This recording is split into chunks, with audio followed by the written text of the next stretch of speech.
An unlikely person entered this UFO space and started talking about all this stuff. And that unlikely individual was none other than Dr. Phil McGraw. It's like, wait, how did we get to this point? Dr. Phil's jumping in this fucking space now? Yes.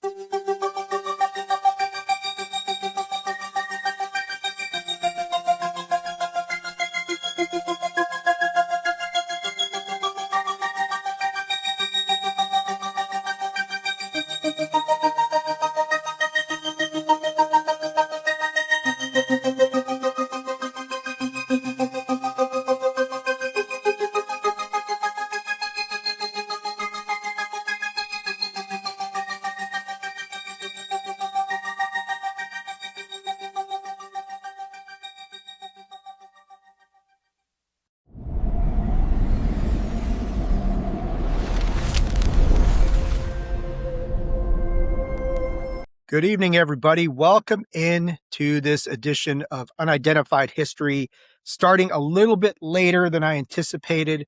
I'm going to blame that on the guys I was recording the SummerSlam preview with, because we took a little bit longer than we thought we were going to.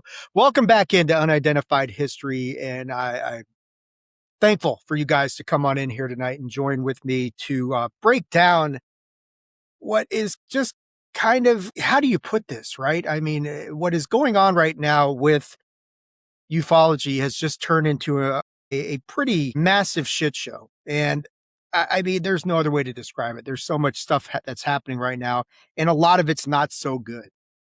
So look, what I want to do here tonight on this episode, I am flying without any sort of special effects or background and that sort of thing, because I'm sporting my new Invisible College hat. I'm getting ready for Chris Ramsey's It's Probably Nothing event in Los Angeles in a couple weeks. But what I want to do tonight on this episode is we're not going to do any historical deep dive on this episode. But I did want to kind of catch up, because there's all sorts of rumors. I'm recording this on July 30th.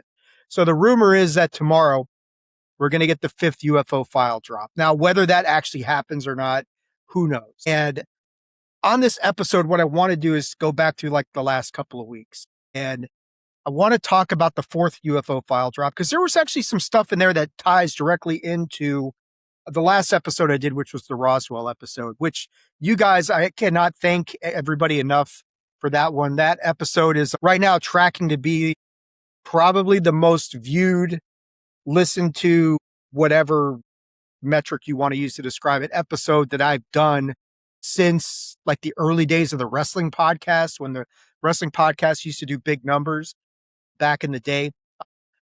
The Roswell episode is clearly going to be the most viewed and popular one that I've ever done for Unidentified History so far. But some of the stuff I want to talk about that's in the 4th file drop directly relates to some of what was discussed in Roswell, which you'd think, wow, that's kind of interesting. But I think with the 4th file drop, which we'll get into in just a minute, it is similar to the first 3 file drops. It is the documents. The documents are where the action is at. That's where you got to look. It is not in the videos. We'll look at a few of the videos. I can tell you right now, there's not a whole lot there that is compelling. I think I found 4 out of the 19 that they released that were compelling to me. From there, then we're going to start talking about some of the interesting stuff that's happened.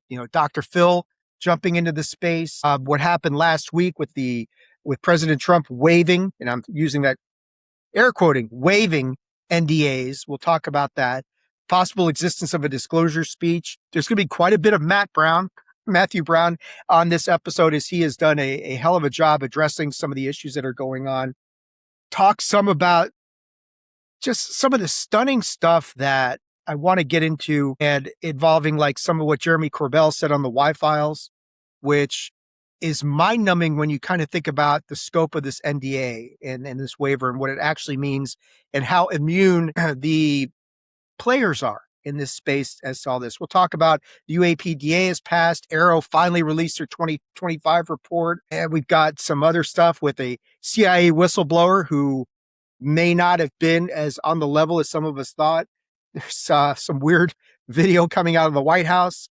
And we'll probably close up by talking a little bit about this rift that has now erupted between Lou Elizondo and UAP Gerb, which has gotten kind of nasty pretty quickly. But that's kind of where I want to go through on this one and just kind of like, touch bases on a few things and get ready. I mean, if we are going to get a file released tomorrow, then the possibility that it could be the most impactful one of all is there. Maybe Lou will have something to do with that. Maybe he won't. I don't know. But I do want to start off with talking about the fourth tranche, the UAP files, the fourth tranche of files that came out, because there is some interesting stuff in here. And a lot of this I got, I watched Richard Dolan did another excellent, like nearly an hour long kind of debrief on those files and what the stuff that might have been in there. And I'm sorry, my dogs are kind of like being a little weird right now, but it is what it is. They'll calm down in a moment. My wife will come home, she'll distract them and that sort of thing. But I want to go and I want to look at some of the documents in this fourth UAP file drop. And I've actually gotten a little bit better about navigating the site, so there's not as much of this awkwardness. Like I listened back to the first file drop review that we did, and like the first half, that was rough. And even by my standards, that was rough. So I want to apologize to you guys for that. But I do want to go through here. And first thing I want to look at is, and I'm going to do this so I can share my screen so we can kind of look at some of this stuff together. And here we go. And it's not it. Okay. Well, off to a great start already. Where is this? This is the file that I'm looking for. Okay. So this one is labeled DOW UAP 094. So that is the identifying information for this file. And this is an interesting one because I'm going to scroll through here so you guys can see this. So they're talking about, going right here to the conclusions of this thing.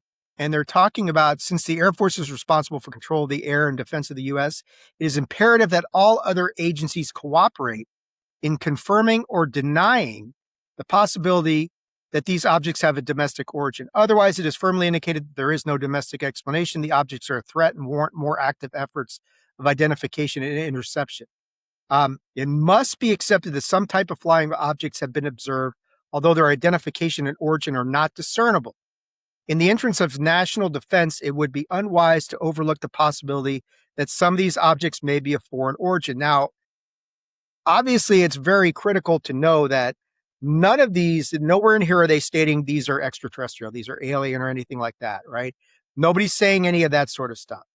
And I think that's probably one of the critical things. And that's kind of a repeated sort of thing that you run into on this entire everything in here. And this is coming from 1949 is when this document was created. So I think like one of the things that Richard was talking about was, and you could see through here, they're going through and they're like looking at some aspects of regarding flying object incidents, and they're talking about right here.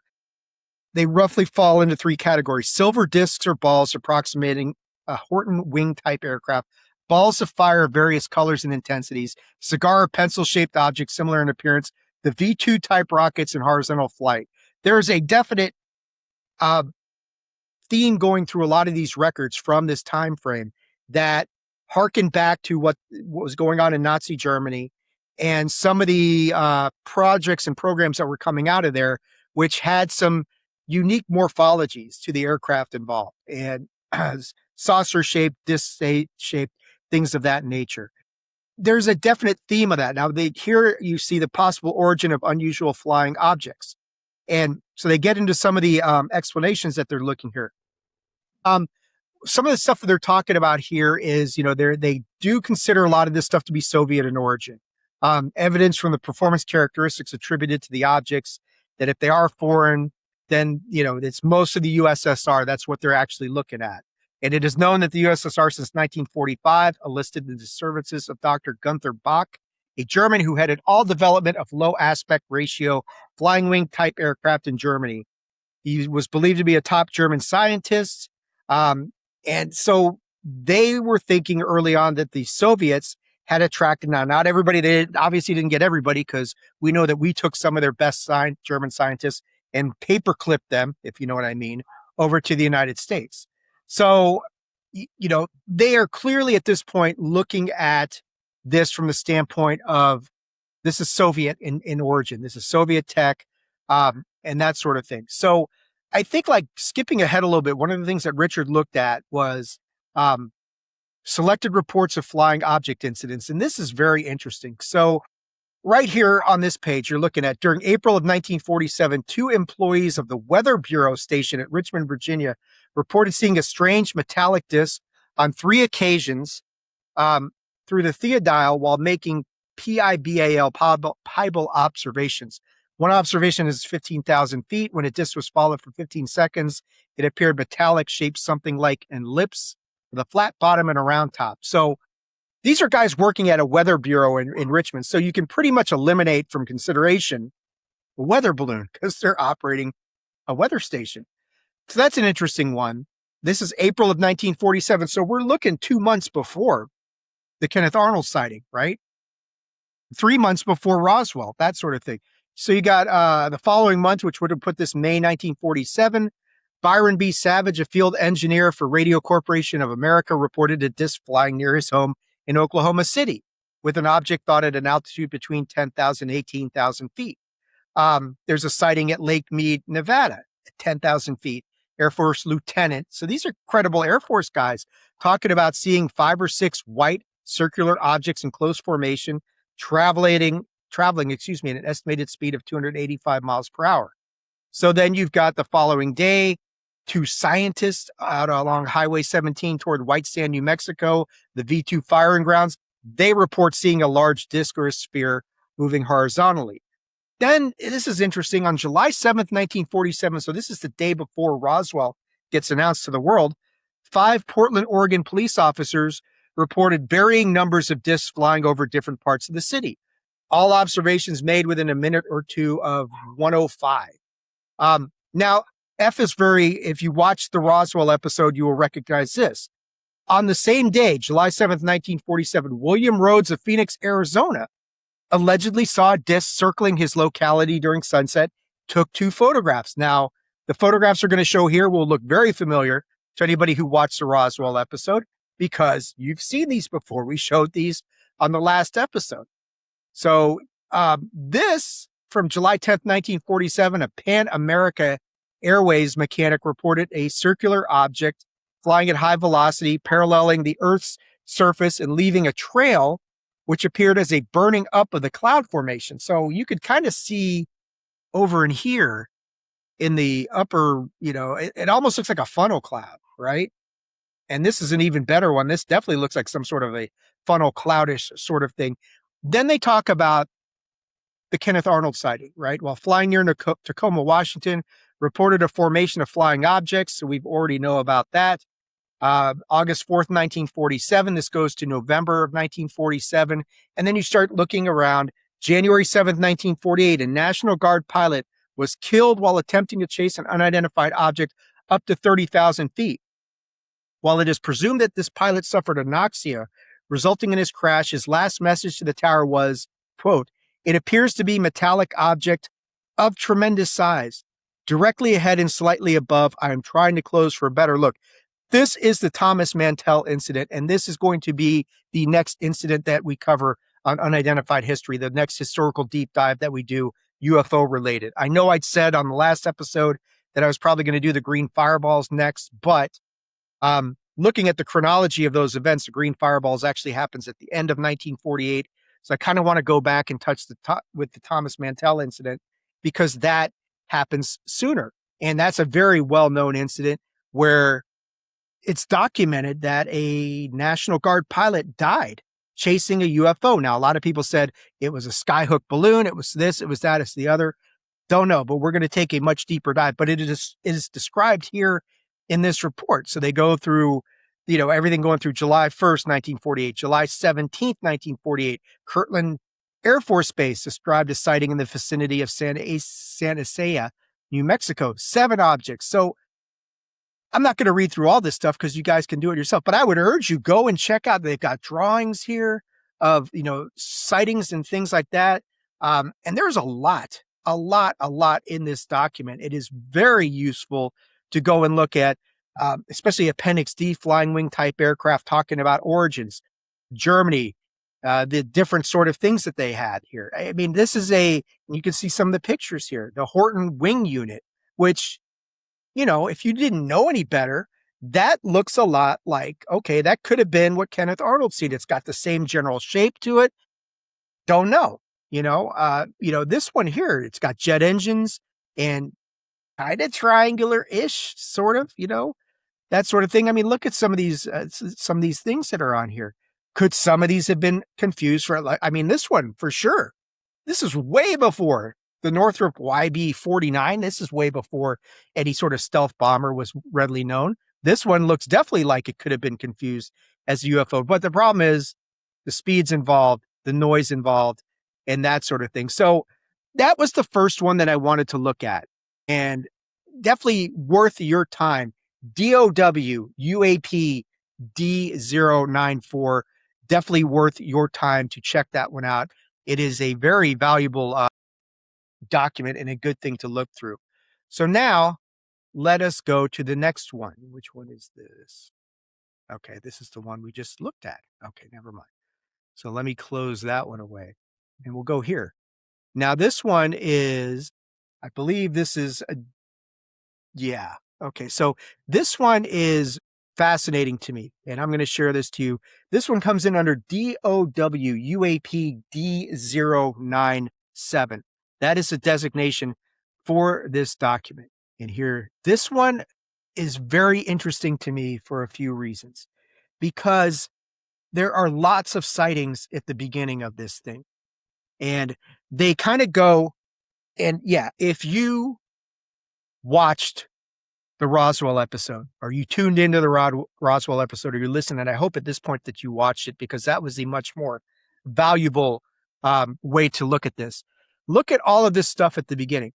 Muroc Airfield, Muroc, California, July 8th, 1947. Talked about this in depth at the outset or during the episode on Roswell. This is the event that gets lost in the shuffle.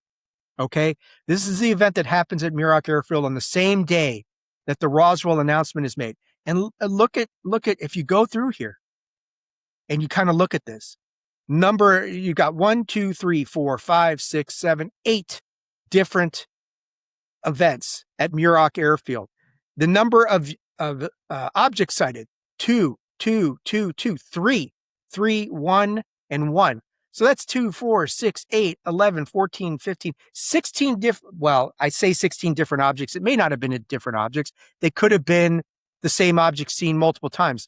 But you get this big cluster of all this stuff going on at Muroc Airfield. So this document here is looking exactly at the stuff we were talking about in the Roswell episode. And you can go through all this stuff and just see all the various sightings in 1947. Now, ironically, all of this stuff is based after, now we've got July 4th, 1947. So it's kind of rolling all over the place. June 24th, 1947. That's Kenneth Arnold, Mount Rainier, Washington. 9 objects sighted from the air. Look at this one, July 4th, 1947, Vancouver, Washington. This is one I haven't even heard of before. 20 to 30 objects sighted. What the fuck is going on there? Don't know. I mean, that's some wild stuff. Here's what, June 23rd, 1947. We talked about this on the Kenneth Arnold episode. Bakersfield, California, right here. 10 of them were cited. Like, oh, okay. I got to look into that incident a little bit more. So yeah, there's so much in here that you can see. I know the United Airlines Flight 105 is somewhere in here because I recognize that one. But I mean, you can just go through here and it's amazing. Like September 8th, 1947, Salt Lake City, Utah.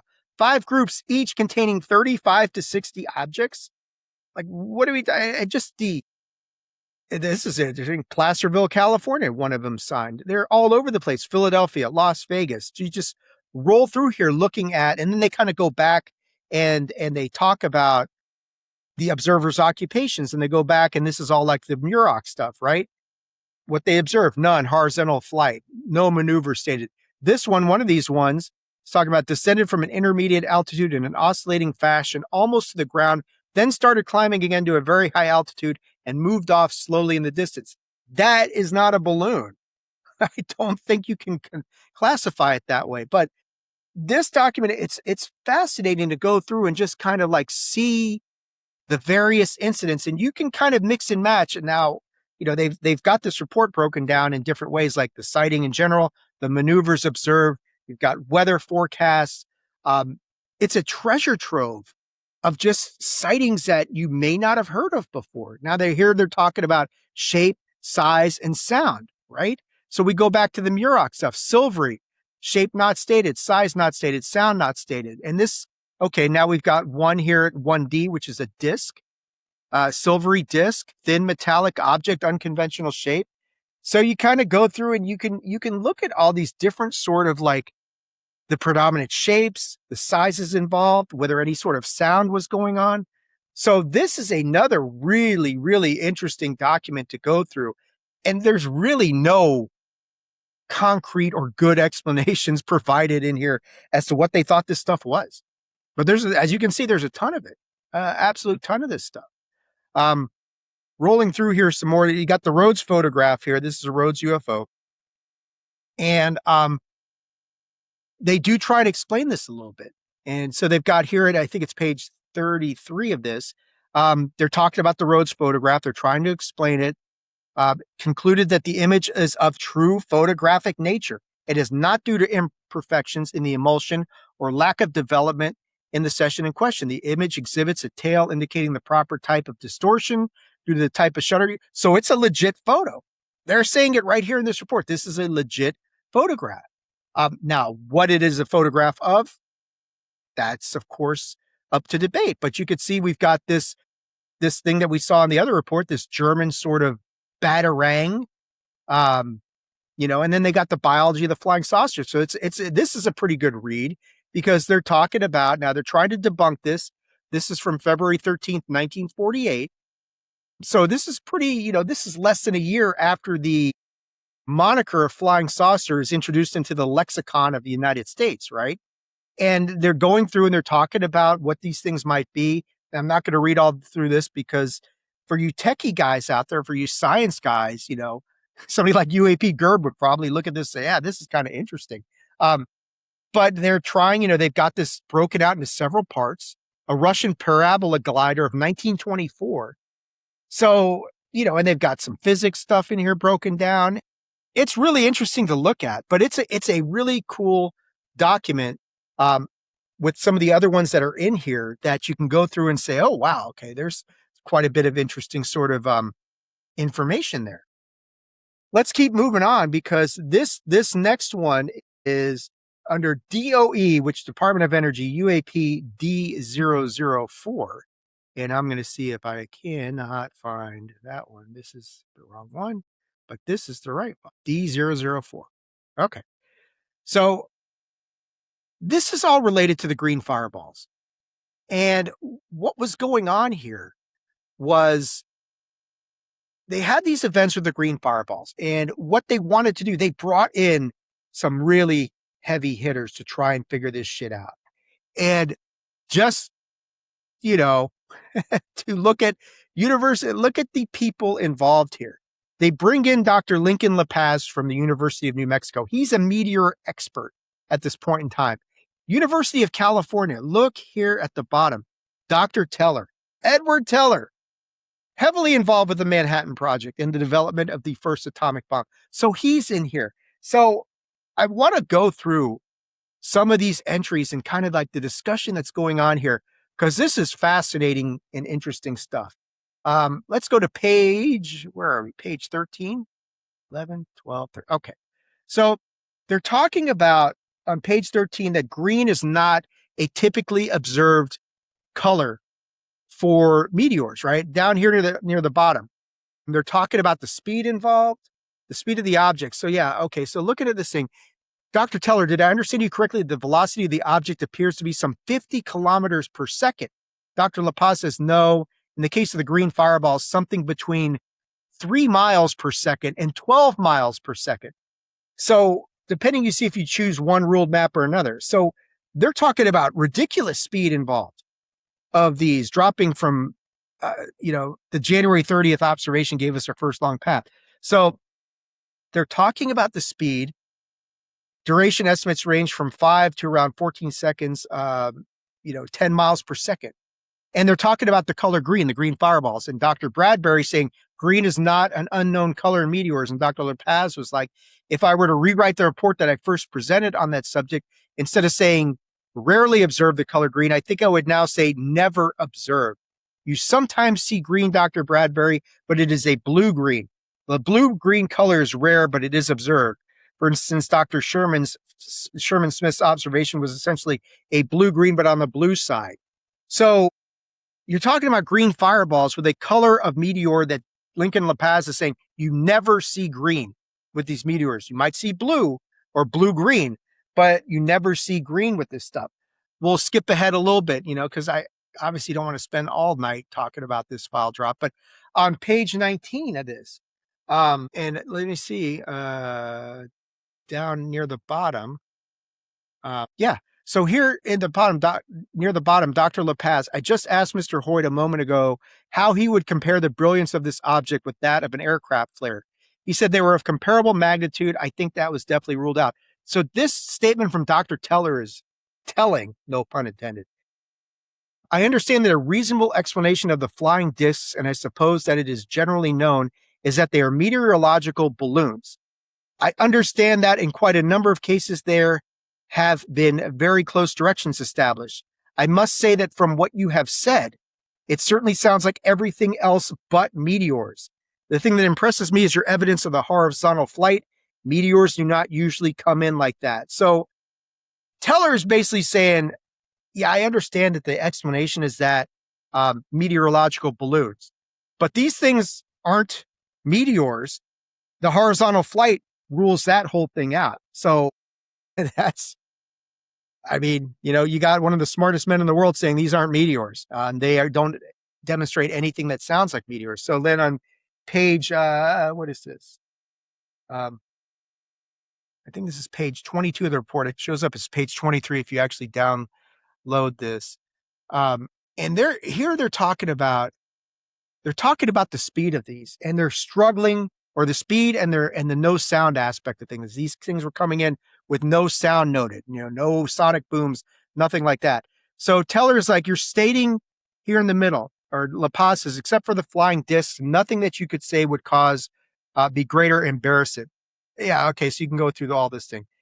As long as we have the problem presented to you, maybe by thinking on this, will you come up with an idea? Of course, our entire connection started with Madeline Gwynn Merchant back in 1946. And LaPaz says, except for the flying discs, nothing that you could say would cause me greater embarrassment. I've actually had communications from Madeline myself. Dr. Teller, your statement of the absence of sound when this thing is gone apparently overhead at the distance of 10 miles within earshot of people. Dr. LaPaz, that seems incomprehensible, doesn't it, Dr. Teller? I'm glad to hear you say that because that has been my feeling from the beginning. And we tried desperately to get confirming evidence whenever sounds were mentioned. No reports have been obtained.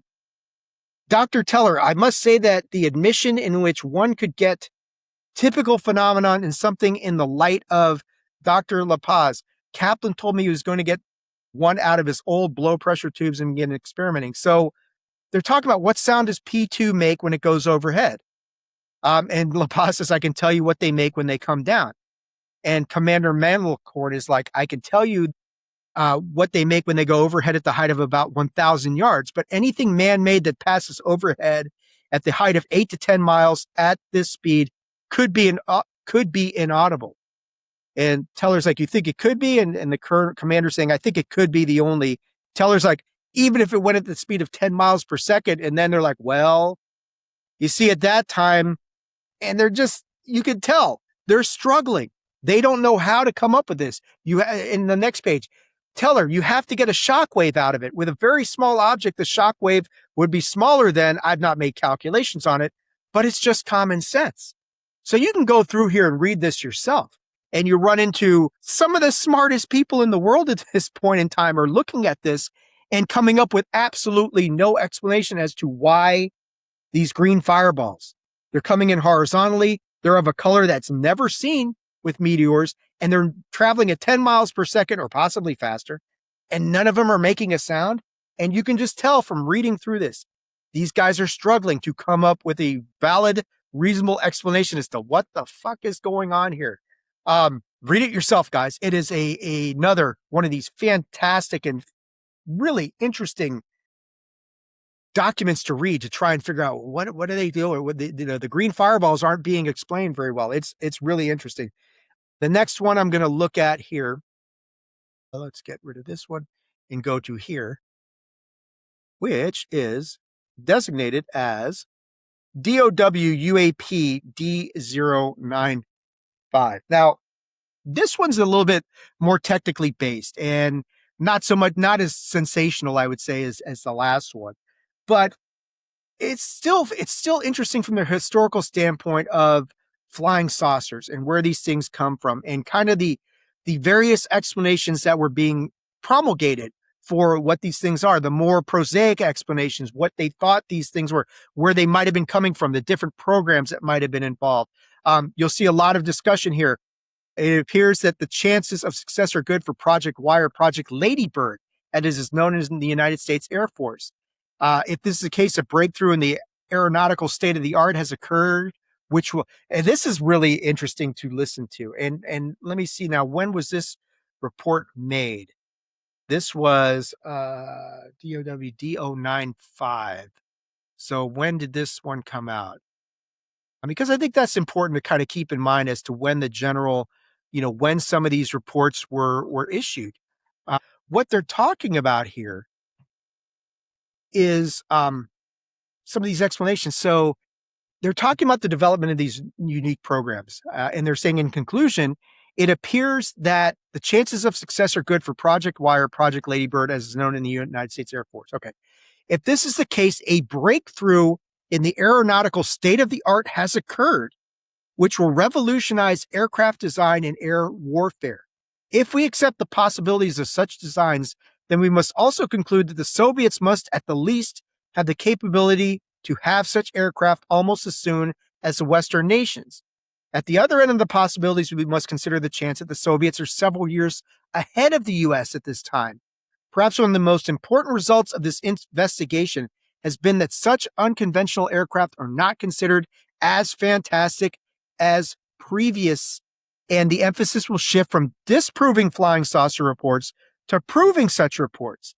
The effect of a successful flight will be far-reaching, and new look will have to be taken at the design of many categories of military equipment, i.e. radars, guided missiles, armament, anti-encroach. So this is really interesting because while this is not extraterrestrial or NHI in origin, they're basically saying in this report that, and I'm sorry, I don't exactly know when this would happen. I think this is later, like in the 50s or something, that this report came out. But they're basically saying we've made a state-of-the-art breakthrough in aircraft design and air warfare.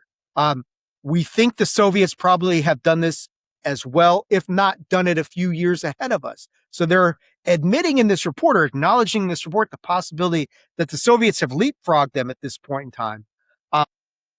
But now they want to go from disproving flying saucers because, well, we really don't know what they are. Well, now let's establish them. Let's prove that these things are real. But as you could tell over the years, they shifted away from that because none of that stuff really came to pass. They never went out of their way and says, yeah, the flying saucers are a state-of-the-art breakthrough in our technology or aeronautical design. They never really do that. As you roll through this DOWUAP D095, and you get over to like page 18, they go into more detail about Project T or Project I2 or Y2 in Canada and Project Ladybird by the United States Air Force, designated as a flat vertical takeoff supersonic gyroplane. Okay.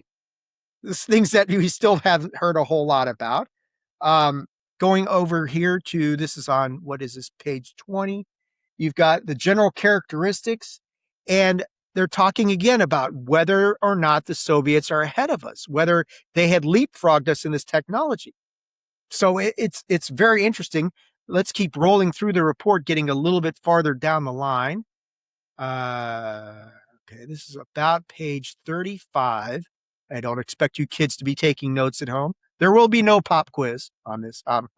So this is one that Richard Dolan talked about this. I think this was in his book, and he talked a lot about this incident, and it's well known, and they provide some more information here. So on July 6th, And this is, I believe, 1951, if I remember correctly, this Newfoundland incident. So that it's a reporting of an unidentified airborne object in the Newfoundland area.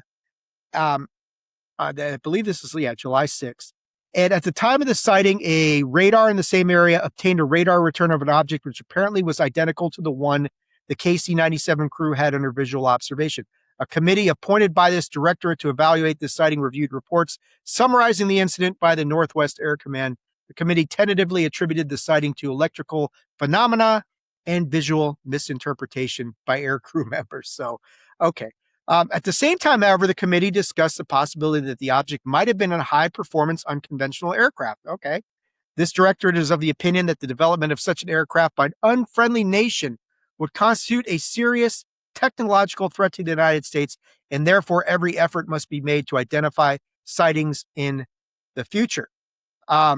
They also say in this report that, two here, in its discussion of methods to be used to obtain identification of objects sighted in similar fashion in the future, the committee concluded that the method possessing the most likelihood of success would be interception of the object by fighter aircraft, and recommended that in the event of future incidents of this nature, fighters within range be scrambled without delay. So they're basically saying, if this shit happens again, go up there and shoot them down.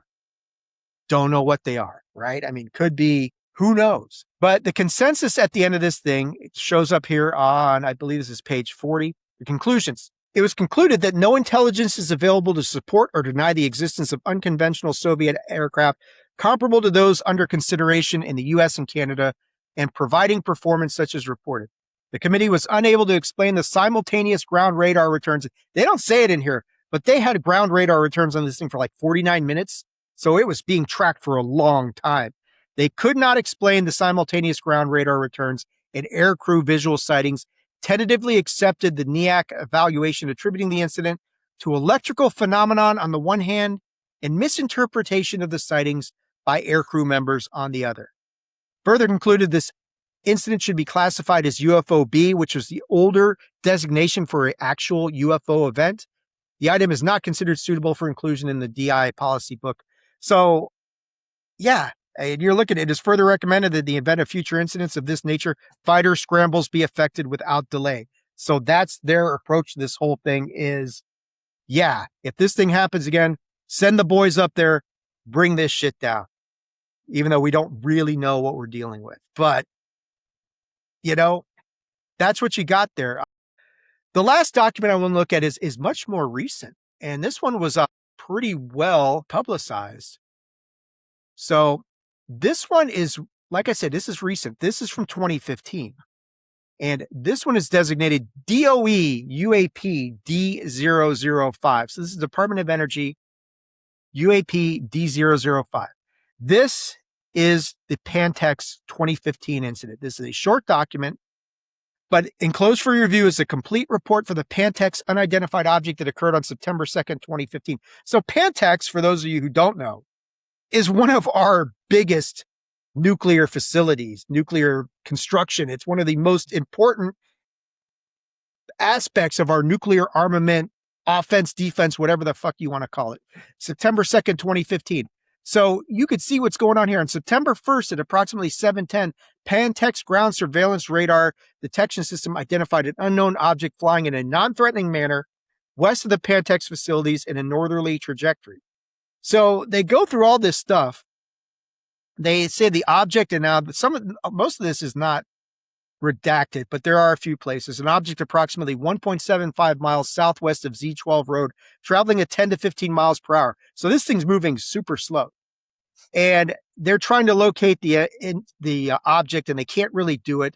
They view it for 1 to 2 minutes. The object then continued north off-site. So it's not a long incursion, but they really don't know what the hell this thing is. Videos obtained from the GSR tower that was closest to the object sent to Sandia National Labs for further study. There's a name that we all know and love.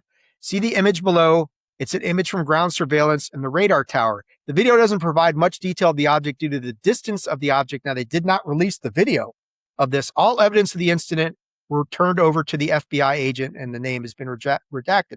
So this is like an overhead view of where we're looking at, and kind of you can see over here the trajectory and the path that this thing takes. Okay.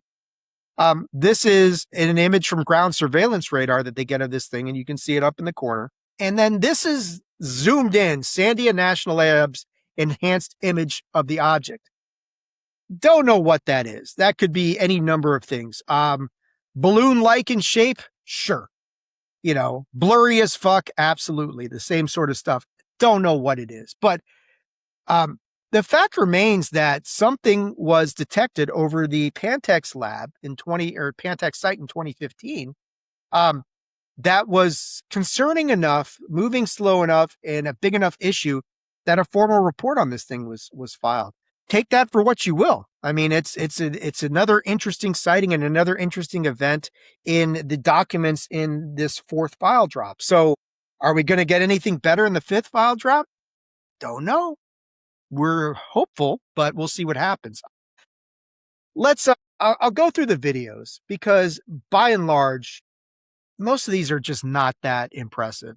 And that's been the case with a lot of these things. Most of these aren't that impressive. So let's go and look at some of these videos, and you guys can make it up your own mind. Okay, so this is kind of what I've termed, I guess, the bug video. I mean, we can call it that if you want. But you guys have probably seen this one. So let's take a look at this one. Okay, so there's a blinking light here, and you're going to see that thing comes in, and then I should have probably recorded it and slowed it down, but it's so quick. Let's take a look at that again. So here we go again. So don't know what the hell that thing was. It kind of does in some ways. It looks like it might have been a bug or something flew across the screen there, but it does kind of make a unique. It shows up pretty fat, and then it zips off again in a much thinner profile. So, I don't know, man. It's not that impressive, to be honest, but it is kind of interesting to take a look at that one. Let's move to the other one, because this is one that I know got quite a bit of airplay. And this is kind of the one that I don't know what the hell this thing is, to be honest with you guys. So this is one that I think a lot of people have seen, right? And it's 30 seconds, and they're going to zoom in on this thing. And as they get closer, you start to get a better idea, or sort of, as to what are we looking at here? People have described this as a deformed balloon. And I think that's a pretty accurate description, because look at this thing. I mean, it is very strange looking. Like, what in the hell are we looking at? I'm going to pause it here. Some people have called this a Lego because it looks like up at the top, you've got one thing and then like this connector and then something on the bottom. Could this be a massively deflating balloon? It could. I mean, it could be. And then it just kind of goes off screen. Yeah, dude, I don't know what the hell that thing was. I mean, that could have been any number of things. Could it have been a deflating balloon? Sure. Could it have been, something like a jellyfish UAP sort of thing? I guess. But it's not very compelling. That's for sure, as to what that thing might have been. Your guess is as good as mine, but it's a weird one, to be sure. Probably the weirdest one out of any of the ones that we saw on here was that one. But it's like so many of the videos on here. They're not that impressive, and they don't really show you much. And a big problem is all the metadata is scrubbed from this thing.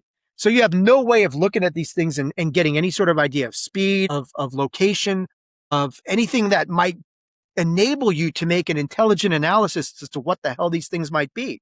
So that's a big problem. This is a weird one. This is DOWUAP PR-101 from the South China Sea in 2024. Now, this one goes on for about a minute and 45 seconds. So let's take a look at this one. This is another kind of weird one, and I will try and so they're tracking something. You can see they're tracking this thing here, and it kind of slows down, and now they're going to start zooming in on this thing. And it's like, okay, what is this thing? Now, is this a giant bird formation? birds fly together like that, but now we're going to get even closer. Now things start to get a little bit weirder. So they're tracking this thing, and of course they've lost it, but now they've got it back. Now, don't know. I mean, my gut instinct says bird formation, but I don't know that for sure. Is it a fixed wing something? Maybe, but it's odd to say the least. And it's holding its shape pretty well. It's not really morphing or adjusting. It's just kind of there. I'm not seeing anything like falling off, falling behind. It's pretty consistent. I mean, my gut instinct says bird formation, but you got me, man. Now it's starting to thin out a little bit, losing some of its visibility. Now, what does that mean? I don't know. Could just be the camera pulling away, but strange, right? I mean, that one's a little bit harder to just summarily dismiss out of hand and say, it's all bullshit. Because I don't know. I mean, like I said, to me, it feels like birds, but I don't know. I mean, that one was probably the best video out of these ones that I saw. I think there's one more that I wanted to look at if I could actually find this one. Oh, yeah, this one. This one's a little bit strange as well. If I can find where they put this. Because this one's under DOW UAP PR 104, I believe. No, that's not the right one. Because that one is maybe it's 109. Because I don't like that one. Because that one's that star-shaped looking thing that clearly does not look like anything unique or strange. But I think this is DOWAPPR 109. Is this the right one? Let me share this for you guys so you can see this one. Okay, so this is only like 20 seconds.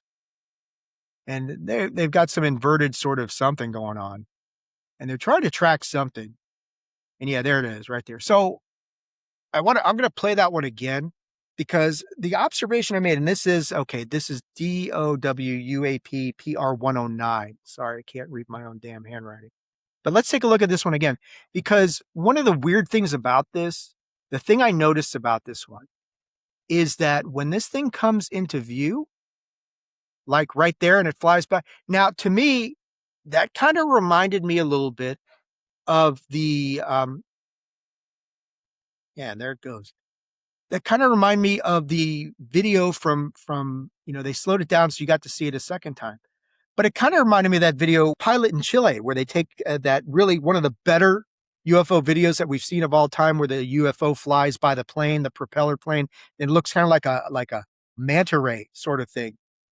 So when I watched that, I'm thinking, well, that kind of looks like an infrared version of that to a certain extent, but you can't be sure of what it is. But those are like out of the 19 videos they released, 4 of them.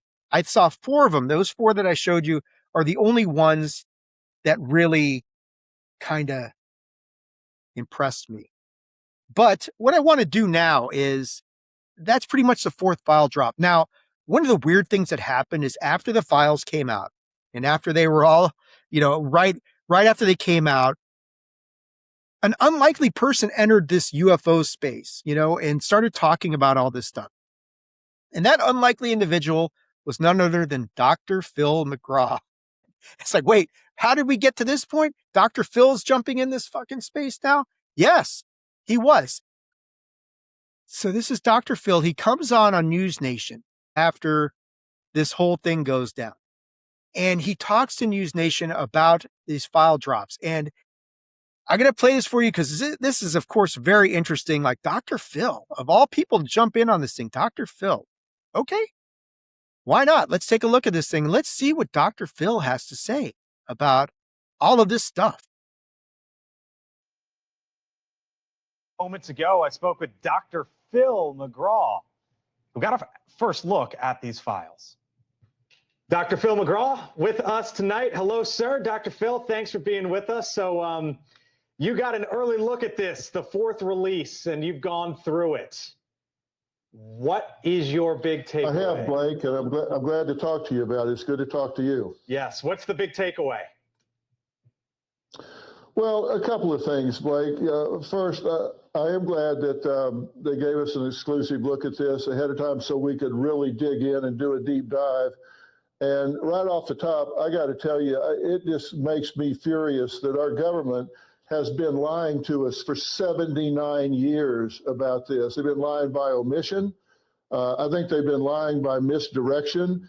It's absolutely ridiculous that our own government thinks we're too immature, too stupid, too foolish, whatever, to be told the truth about what's going on. I mean, why do these people think they know better than we do about what's going on in our own lives, in our own world? Our government has been lying to us for 79 years. Why do you say and lying that's to us? so apparent in the documents that you look at in this.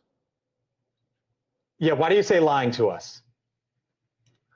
Well, you look at these documents, you go back as far as 1947, where they have had clear information that there are objects not of this earth, both technologically, metallurgically, performance-wise, but yet that has been hidden from us. They've denied that. They've actually threatened people from talking about this, threatened them with careers, imprisonment, and some with death because they would consider it treason, and really put the clamps down on people talking about this. So they've lied by omission. I think they've also lied with overt misdirection. We've seen lots of people talking about UFOs and things like that, but they were always people that were too drunk to fish. So there was no credibility. They're standing there with a gimme cap on and a "I'm with stupid" T-shirt, just no credibility whatsoever. I don't think that's always been by accident. And they have hidden away credible people that were talking about things that would move the needle. And they've taken it very seriously. NASA has been involved, CIA, Department of Energy, the FBI, the Department of Defense, the White House, Department of National Intelligence. Lots of agencies have been involved in this, so they clearly have taken it very seriously, but yet hidden this from the public. You know, one of the releases today involves Amarillo, Texas, back in 2015, where a UAP went into a space that assembles nuclear material. And I talked to the pilots. We've had them on the show, Dr. Phil, who say, I can't make sense, and even astronauts, I can't make sense of what I've seen. But I've also talked to military folks who say, you know what, there's a lot of tech out there that we have that people don't know about. Is there a world that exists in which you think maybe the government is using some of the tech to test it out, to try it, and maybe to see what we have? Look, clearly there are things that we have in terms of our arsenal that is not being made public. But look, you can go back and look at the pattern beginning in, go back to April 47 in Richmond, Virginia, where 4 weather scientists, which were using instrumentation, which was very good at the time, that observed 4 disks that were making movements and changes that we, in 1947, we certainly didn't have the technology to do that, and we don't today. It was enough to get the government's attention. A few months later, Kenneth Arnold observed, a private pilot observes 9 really high-speed objects moving through space. 11 days later, there's the Roswell crash. And then there was a report in 1948 called Project Sign, which was a progress report. It says, all right, tell us everything that you know. And these were quality witnesses, research scientists, military pilots, Navy and Air Force pilots observing things that they said, we don't have the technology to do this.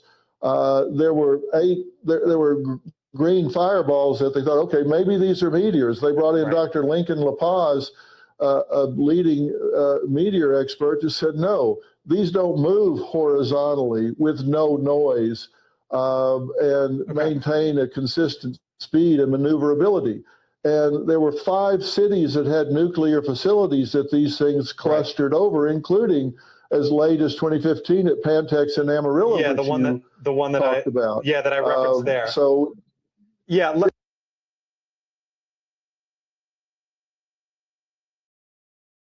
So a lot of what Dr. Phil talked about there was what we just discussed in the records, right? And I think we had got into that, and he's talking about the weathermen in Richmond, Virginia, who saw the 4 weather things, right?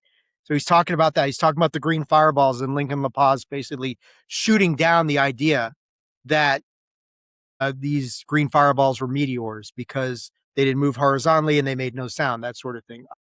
So, he's saying all the interesting things about this the stuff that's in the 4th file right now. He got an advanced copy of that. Donald Trump apparently sent that to him with a note that says, have fun with this. So, it's the same thing with Trump. And that's why I kind of like the title of this episode is like, have we entered, the end game for the disclosure? Is this the end game for the disclosure movement? Because something is happening. And as we go along with the rest of this episode here, it becomes really apparent that something is happening. We are moving in a certain direction. Where that direction is the big issue. This is why this is turned into such a shit show lately and just a firestorm of just crap going on. But so we had the 4th UFO file drop. We had Dr. Phil coming out here saying the government's been lying to us, saying a lot of the stuff that many of us have suspected for a very long time. That's all fine and great. Then last week, things got very interesting. And it started off with this. And let me get in here and print this. Whoop, come here, guys. Okay, so this article here kind of got a lot of people talking. And this is Donald Trump's kind of like the Pentagon released the 4th batch of UFO files, right? And then we had this thing that Fox News, in this article from Fox News, I think they were the first ones to report on it. And they said, President Donald Trump has directed federal agencies to waive prior non-disclosure agreements for former government employees and contractors cooperating with unidentified anomalous phenomena. Now, here is the trick to this whole thing. President Trump recently directed the Department of War and the intelligence community to allow former government employees or contractors that have relevant information about the disclosure of UAP to come forward to meet with designated government representatives. And here's the kicker. AARO or the President's UAP Task Force pursue and have their prior NDAs abrogated, a senior administration official said, with AARO referring to the All-Domain Resolution Office the Pentagon established to investigate UFOs and other unidentified anomalous phenomena. Now, we'll talk about Lou Elizondo a little bit later on, but one of the video responses that he did to this whole thing that's going on between him and Gerb that we'll get into is in the first part of that, Lou, and I'm not going to play Lou's video because I know Lou has had some propensities to go after people for copyright issues, and I just don't need that harassment in my life right now. But the thing about this is Lou had a very good point that going to AARO, who he's already been to, it is a agency that a lot of people do not have trust or faith in for good reason. And the Pursue Task Force, nobody even really knows who's on the Pursue Task Force right now. I've asked people, who's on the Pursue Task Force? No one seems to know who's actually there. So, you're dealing with the devil that which is AARO, which has a very checkered history. And we'll talk a little bit about some more stuff with AARO in a minute. Or you've got the unknown with the Pursue Project, and we just don't know enough about them to know whether they can be trusted or not. So there's really nothing here. And the other thing is that Kirk McConnell has been saying forever that any of these whistleblowers should come forward and talk to Congress anyway. That was nothing new. Now they're just trying to funnel you into a certain lane to stay in, right? And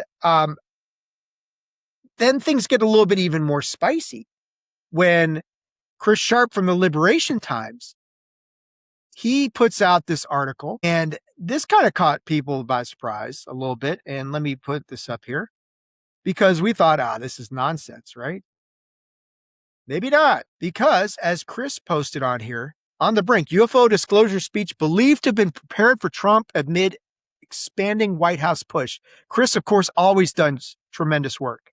And this is written on July 21st, on the brink or facing another false dawn. And that's kind of the theory or the theme of this episode is like, are we at the end game for disclosure, or is it just the end? Or, if you want to stick with the MCU and the whole Avengers sort of theme, is it Endgame or Doomsday? It could be either, right? I mean, that's the way to look at this thing.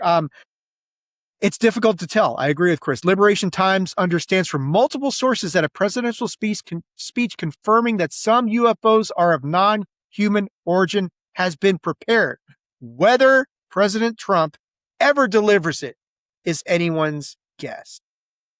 And that's the big rub is, I imagine that several presidents have probably gone down this path to give a speech about disclosure, or maybe even just came up with something in the event that the aliens ever showed up one day, right? Trump, he has little personal interest in the subject. That's pretty apparent. He's sending stuff out, and we'll look at some travesty of a White House video a little bit later on and just, shake your head and say, what the fuck is going on? But,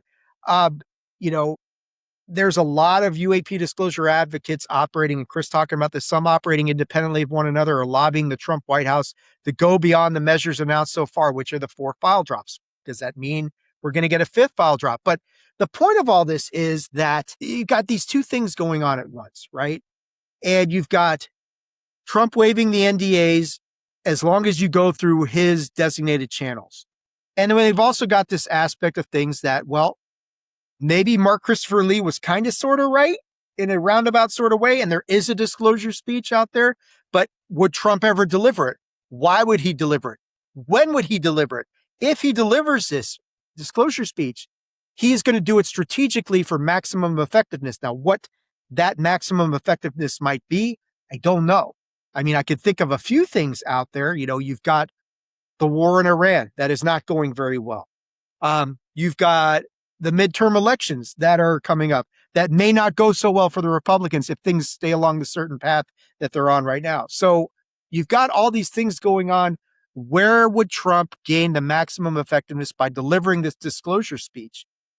More on that in a little bit. Let's shift right now to the first of the Matthew Brown aspects of things, because Matt came on here, and Matt was in the news quite a bit this week, and we'll talk a little bit more about him. So Matthew Brown came out and he did his Substack article through Invisible Frontiers. And it came out, and Matt talked about why this whole NDA waiver aspect of things felt to him like a catch and kill operation. Now, look, if you pull this up, so we got to get over here. Now, you guys will be able to see my email address on here, and I'm not worried about it. If you guys want to blow up my email address, knock yourself out. I'll answer you, sort of thing. But you'll see it on here if you want. That I'm not really that shy about it. I don't have a whole lot to hide in that respect. But yeah, so let's look at this. So this is Matt's article on Substack, and Catch and Kill: How to Advance Disclosure Without Falling into Deep State Traps. So you'll see Matt is in here, and he's talking about a recent Fox News article reporting about the waiver of the NDAs. There's a catch. The NDAs will only be waived if the whistleblowers report through authorized government channels. And that is AARO. And Matt added ODNI on here and Pursue. Now, I did not see ODNI specifically mentioned in the Fox News, but it makes sense. It would make sense that ODNI, because they're kind of pulling the strings on a lot of this stuff. So Trump's decision to release whistleblowers from existing secrecy obligations only through designated channels is a modest step forward. Unfortunately, the process is publicly described as fatally flawed. Under the arrangement proposed so far, no current or prospective UAP whistleblower should entrust any of these government bodies with sensitive testimony or evidence. The reasons are straightforward. They're either demonstrably untrustworthy or, in Pursue's case, unproven. That's what I was saying before. We don't know who is on the Pursue task force. We don't know if they can be trusted. We don't know much of anything about them. So it's only protecting people in the past. Nobody present in employment. Nobody might come forward in the future. We're talking about AARO. They've got records of deception, obfuscation, non-compliance, bad faith treatment. Pursue's off to a little bit of a shaky start. And then Matt goes through and he talks about the stuff that AARO has done wrong: waste, abuse, deception. Now they're trying to right the ship under Kozlowski, but there's still, we'll talk about their end of the year report, not the end of this year, the end of 2025. So there's a problem there. So Matt is saying, looking at it, he talks all about ODNI and all the issues, and Matt and Dylan Borno obviously have had major issues with ODNI. And Matt's got some receipts here. in this article. Look at this. It's a text conversation, a member of somebody in Matt Brown from September of 2025. Somebody writing, I've heard things about you. I've heard little about you. I mean, and that you are trusted in going after the insider threat. So, you know, they're talking about the UAP dig team and how that went all off the rails and that sort of thing. Pursue. He talks about that. And he talks about how this is, and look, you know, the pictures of the two orbs that we saw in the last file drop, you know, flat out, we can do better. Course correction. So Matt lists here President Trump's, he goes back to the February 19th directive. It's a historic mandate. He says, he lists out several steps that Matt thinks would be beneficial for this whole process. And I got to say, I agree with pretty much all of them. AARO and ODNI should have no leadership role in this process.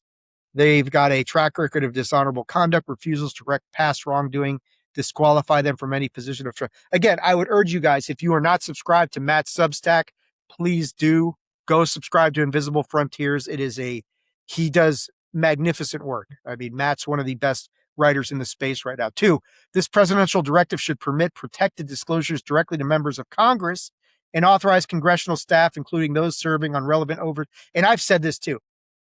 Anybody who's a member of Congress of the proper security clearance should be able to receive this information, not just these designated people. You can only go through this channel. Otherwise, it's null and void. 3, before making a disclosure, UAP whistleblowers should receive written instructions detailing precisely which secrecy obligations are waived, which subjects may be discussed, who may receive the information, and what legal protections will apply. Sounds reasonable. 4, UAP whistleblowers should be offered meaningful protections. These should include immunity from retaliatory prosecution, protection against adverse actions affecting security clearances, employment or personnel status, and access to independent counsel. And I would add in there reimbursement for improper conduct or improper retribution or corrupt acts.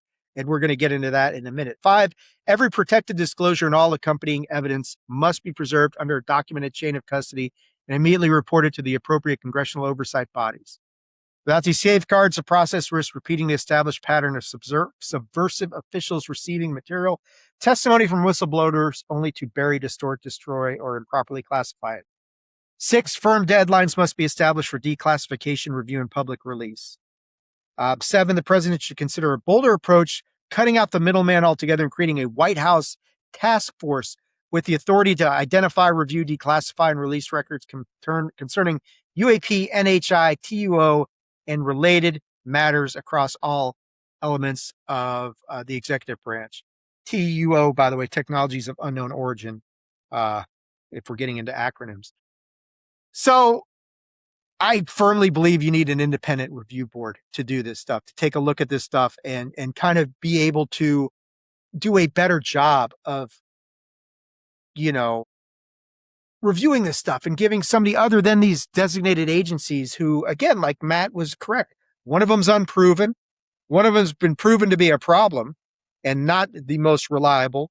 And, you know, you've got those sort of issues. So that was something that's interesting. And I want to tie this together because there's some other information here that is concerning on this front about NDAs, about waivers, about how far does this go? What kind of protections? Should these guys just come forward and say, fuck it, and drop all the goods? What is the risk to them?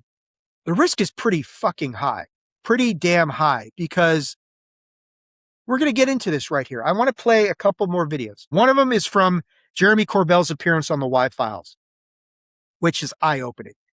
The other one is the part of UAP Gerb's interview with Ross Coulthart, where he talks about, where him and Ross have a conversation about just how insane it is that the president really doesn't have any power in this entire situation. It's a joke. So I want to play these for you guys. And I think it's crucially important because it really, and I've got some information, my own research that I did on this, that really will make you think about, good God, you know, are these intelligence agencies truly above the law? Because it sure seems that way. So this is from Jeremy Corbell's recent appearance on the Y-Files. So let's take a look at this and give this a watch. That would be a covert harassment. We don't know who did it. We know who did it. Well, I don't know specifically who did right. it. Yeah, or what agencies would be involved. But clearly they wanted to send a message. Don't go forward with this. You know, and he went forward with it. He thought it was important. Yeah. So I trust him. You know, Yeah, I know do he's too. telling me the truth to the best of his, he doesn't have a big picture on all this, but he's got part of it. From the jump, I always felt like he was telling the truth. Yeah. He always seems like he's just trying to do the right thing. Like he reported it right away. He did. And his supervisor said, "Don't worry about it." Dylan Borland, man, he went into ICIG, right? This is a guy, like, I know him very well now. He went in and did an official whistleblower ICIG, did drawings for them of everything that he was exposed to, which I now know because of what was said to me by ODNI. I now know part of it was a pyramid-shaped, I guess, a power source with a symbols on it or something like that. And he drew that for ODNI. So if he's out here like a ruse, would you go into the police of the intelligence community? Hell no. Right. This is not a career-enhancing thing. No. And he'd worked a long time, high roles of responsibility, Dylan did, and he thought this was really important. And he's had also these types of reprisals, these things that have been done to him. Just little messages. Yeah, man, some of it's gnarly. You can never prove it. Part of the thing is, you know, maybe they want you to look like paranoid or unhinged. Sure. But, you know, I know a lot of these guys, and they've all had issues that are not normal issues. But the biggest one was Odie and I tried to say to me that he drew something that he didn't draw, that was actually classified, like a censor system is what it was said to me. And they used a word with me, espionage, about him. Mm-hmm. And they were fishing to see if he ever drew me and George anything that he shouldn't. And I was like, lucky for me. No, he didn't. But now I know what you're saying. And I went back. I went straight to Dylan. And I was like, does any of this ring a bell? And that, he didn't not answer me like the other things. On that one, he goes, total bullshit. He goes, I wouldn't even know how to draw that. And he got so mad about it too, because think about it. So you got an ODNI guy saying to me, this is what he said in the skiff. What the fuck this guy's supposed to tell me what Dylan Borland said in a skiff, right? And then I get told that he drew some censor system, and I went to him and I said, this is what I want you to know. This is what they're saying about you. So they're writing a report. Mm-hmm. He got furious. Of course. And I have the text messages he sent to the ODNI group because I want to know what you're writing in that. Because if I did that, show me the video. Yes. Like, where's the video of me? Because otherwise they could plan this whole thing against him and fabricate evidence, which is what I think they were trying to do. Mm-hmm. And just to shut him up. Yeah, of course. So we made a big stink about it. Me, Dylan, and some other people, and they never let him back in to show him where he allegedly did this. Everything that he drew in the ICIG before the ODNI thing, it was all filmed, man. So show us, a journalist, mm-hmm. and George, show us all the evidence of where he drew this highly classified thing for ICIG that he mistook as alien technology. Right. It was so weird, dude. What I saw was our government trying to fabricate evidence against a whistleblower. To put him in Leavenworth for 25 years. Or to just create a stress situation where he was paralyzed to move. I don't know they would have followed. If they had followed through with that, then all the evidence comes out, right? True. So I think it was more like a threat just tactic. A squeeze, yeah. So I'll just tell you, I went to in the movie you see me say, you know, people would go to jail for this. Yes. I went to the highest levels that I could and talked with my federal lawyer and my family about this, saying this is the evidence that I have of our intelligence agencies trying to set up whistleblowers. And I was sure that I was going to get a certain type of response. And I will tell you that I did not get the response. I kind of got the response. Well, it wasn't the Russians or Chinese, right? I kind of got the response that if it's us doing these shenanigans, then it's okay. And that was disheartening. Yeah, it is. Wow. Right. So what you can glean from that is, we've heard Dylan's story before and what happened with this information that was exchanged in a skiff being leaked to Jeremy Corbell and George Knapp, which is a problem in and of itself.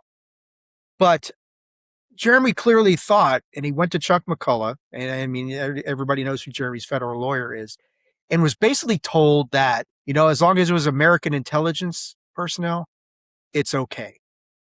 They're legally allowed to do that. Now, first off, shout out to AJ from the Y Files for having the 2XL behind Jeremy in that video. Old school kids like me from back in the day will know 2XL was like a robot that you would put in like 8-track like cartridges, and you would run through these programs, and they were very educational. You could quiz yourself and figure out how smart you were. Or they actually were the only way you could play, like you had a really convenient 8-track tape player. So, back in the days when 8-tracks were a thing. So shout out to AJ for that. But in that video, and also Pavel Ibarra from Psychoactivo, he covered that exchange there as well on his own show. AJ and Pavel both kind of said, okay, it's the Patriot Act that enables them to get away with this. And I can't necessarily completely agree with them on that. The Patriot Act does give the government the ability to engage in enhanced surveillance and wiretapping and things like that on American citizens. That much is true. But does it insulate intelligence agents from engaging in corrupt conduct? And on that front, no, it does not do that. So I wanted to go and look around and try and figure this stuff out because I was blown away. And I'm going to get to a video from Gerb and Ross Coulter in a minute that kind of will summarize all this stuff. But the Patriot Act does not immunize the government against corrupt acts. It doesn't provide a legal shield for the entrapment of witnesses. But there's broader constitutional framework, statutory limits, and standard and criminal defenses. And what you basically end up with here is a secret form of government, secret courts, secret laws, things like that. And, I'm trying to find this thing. The Patriot Act gives the executive branch sweeping tools such as national security letters, expanded wiretaps. It did not insulate those tools from judicial review. So the courts could still review that stuff. Federal courts have repeatedly struck down parts of the Patriot Act when the government used them in ways that violated the Constitution. And there are cases here, right? And I'm just, for those of you who like the legal stuff, because you know what I do for a living, you're going to get some of this stuff from me. But for those interested, Doe versus Holder, federal courts struck down the unchecked authority of the FBI to issue national security letters with permanent gag orders, ruling they violated the First and Fourth Amendments. Okay. In the landmark case of Brandon Mayfield, a federal judge ruled that secret searches permitted under the Patriot Act violated the Fourth Amendment's protection against unreasonable search and seizure. So there are some limits on the Patriot Act, right? And I wanted to know the question I'd asked, and the thing I was looking into, the query I had for myself, and and kind of going through the internet and figuring this stuff out. Is there anything that immunizes American intelligence agents from arguably corrupt conduct? Valid question. And when you listen to what Jeremy just said there, it's like, how do they get away with this stuff? Why is there no recourse? No statute explicitly immunizes American intelligence agents from corrupt conduct, but several powerful legal doctrines, institutional privileges, and operational frameworks create a de facto immunity that effectively shields them from civil accountability and criminal prosecution. You guys ready for this? Here's your legal briefing, your legal education. Primary legal mechanisms that insulate intelligence operatives from the consequences of arguably corrupt actions include state secrets privilege, civil immunity. This is the most powerful tool they have for shielding conduct is the state secrets privilege, which is actually a common law evidentiary rule that allows the government to block the release of information during litigation if it poses a reasonable danger to national security. Now, there's the umbrella of national security again, where you can put anything under this umbrella of national security and say, we did it for national security, and boom, the state secrets privilege is going to insulate them. Lawsuits will get dismissed. Civil rights claims will get blocked. Then you've got the supremacy clause immunity, which is a state criminal shield. If an intelligence agent commits a crime, such as breaking and entering, wiretapping, or assault. Now, they haven't said anything about fabricating evidence here, but while conducting a domestic counterintelligence operation, local or state prosecutors face steep constitutional hurdles to indict them. We get into the necessary and proper test. Stemming from the landmark Supreme Court ruling in Ray Neagle, the Supreme Court clause, the Supremacy Clause immunizes federal agents from state criminal prosecution if their actions were done in the execution of federal law and they reasonably believe those actions were necessary and proper to fulfill their duties. So it's their subjective belief as to whether it was necessary and proper. Jurisdictional remand. Federal agents facing state charges almost always succeed in moving their cases to federal court, where the judges regularly dismiss state criminal indictments under this exact same doctrine. So, in other words, if a state if a state tries to go after these guys for criminal prosecution, a local or state, these guys are able to use this supremacy clause to transfer this to federal court, where it's almost certainly going to get knocked out of federal court because that's just what they do. We've got diplomatic and functional immunity, which is a foreign shield. Now, this makes more sense. When operating overseas, the immunities protecting American agents depend on their official posture. Many CIA officers operate under official diplomatic cover as embassy staff. Under the Vienna Convention or diplomatic relations, they enjoy absolute immunity from the criminal jurisdiction of the host country, protecting them from foreign arrest for espionage or localized corruption. So, and I don't really have a problem with that part, right? If you're over there and you're engaging in espionage and that's your job to do this in a foreign government or foreign land, yeah, we're not going to let them get subjected to criminal prosecution. The United States is going to intervene on that. That's fine.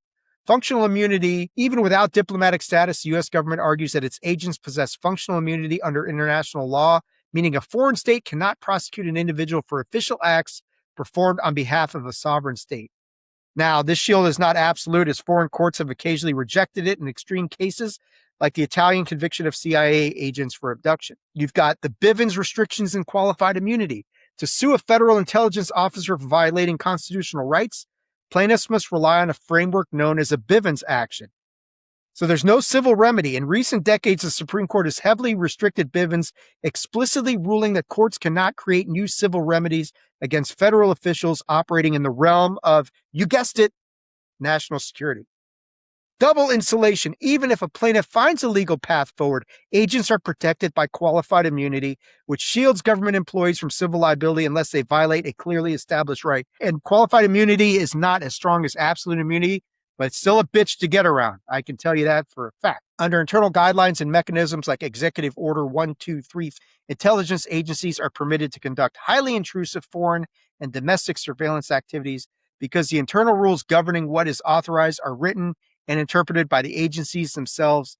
Conduct that a standard citizen would view as corrupt or illegal is often classified as a legally permissible intelligence method. And yeah, it's disheartening. And from the government's view, they're protecting the country from complex, fast-moving threats. Intelligence agencies argue they need to operate in total secrecy.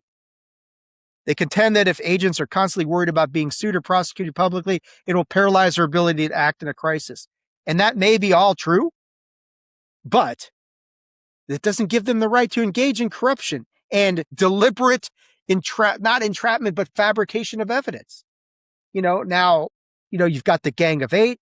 So you've got the 8 top congressional leaders who must be briefed on the most sensitive covert intelligence operations. You've got the intel committees.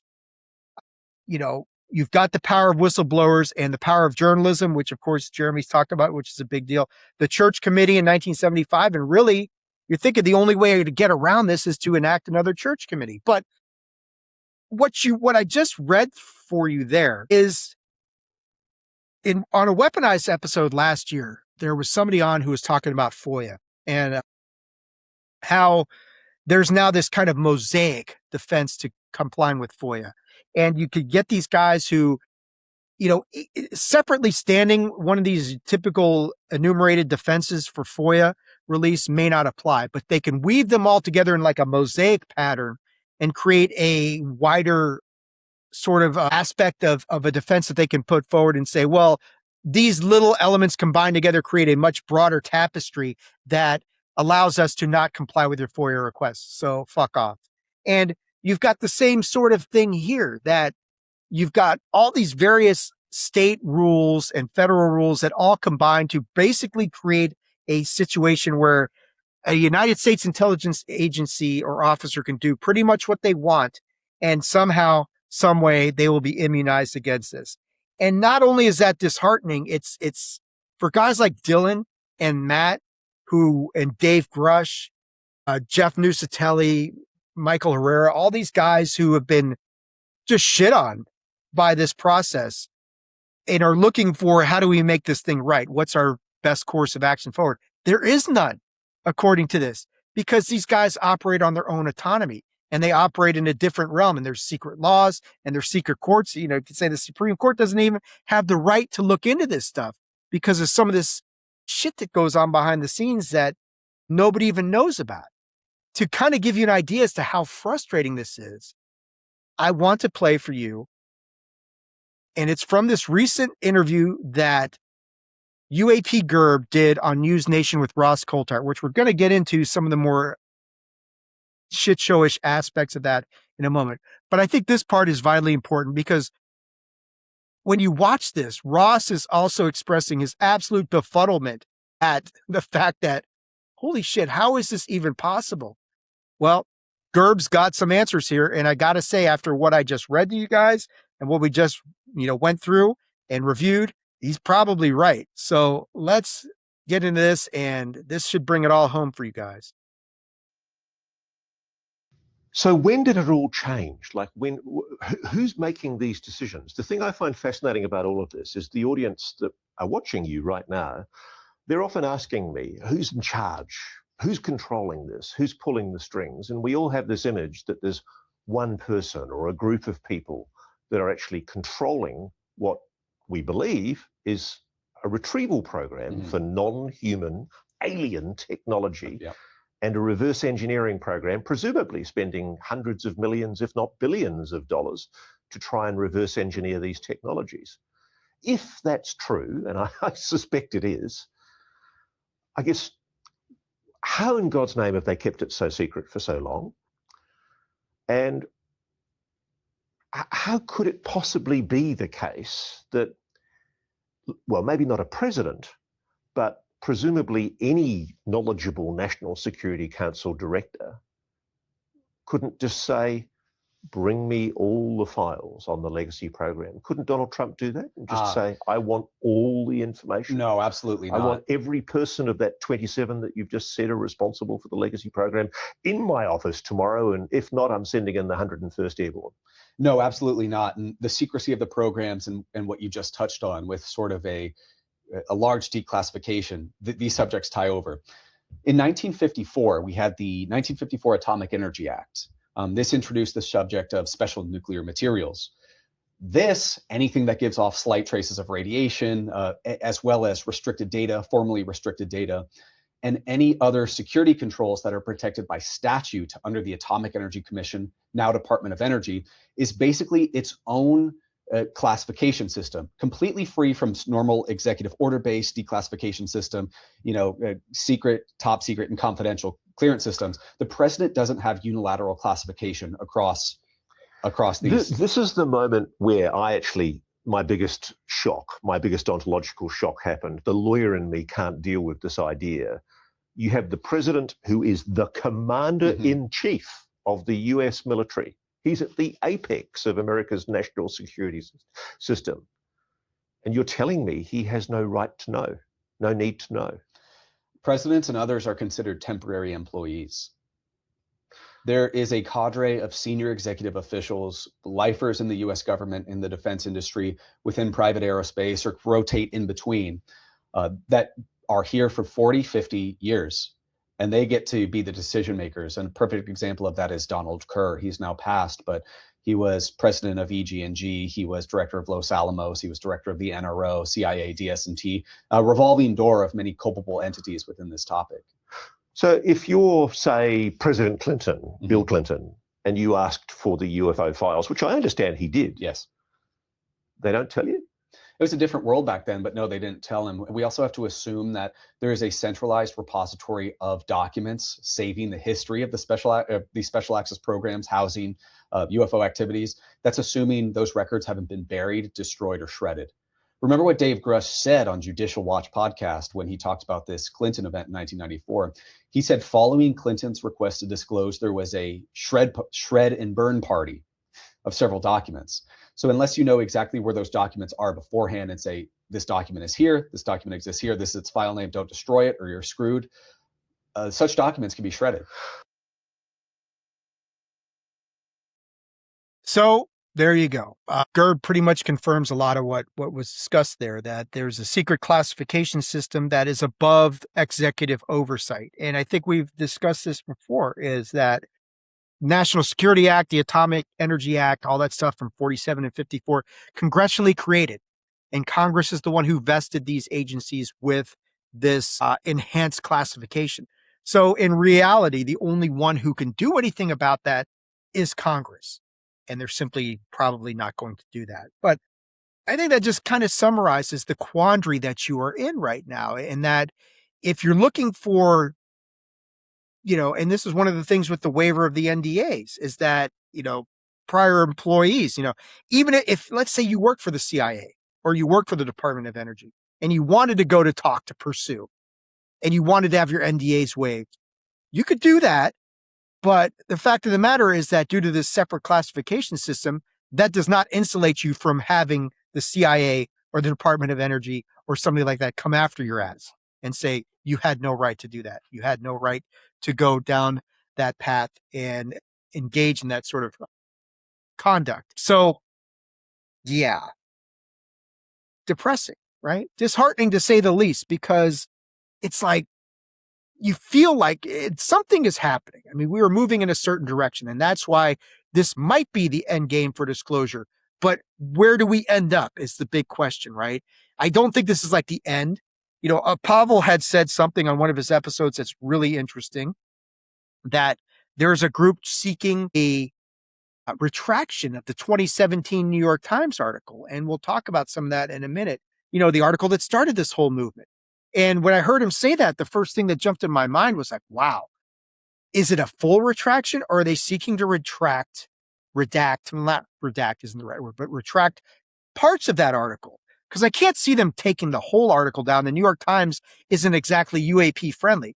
So if they had smelled anything in the last 9.5 years that would have given them a basis to take that down, they probably would have jumped on it. So I don't think they'll get very far with that. But there are aspects that we'll talk about with the whole Lou Elizondo thing that maybe they want to redact or retract from that whole thing. I don't know. But let's talk about some of the other news, and we're getting near the end of this thing, guys, I promise. We got some news on the UAPDA. So on the more positive side of things, and the hey, this is good news front sort of thing.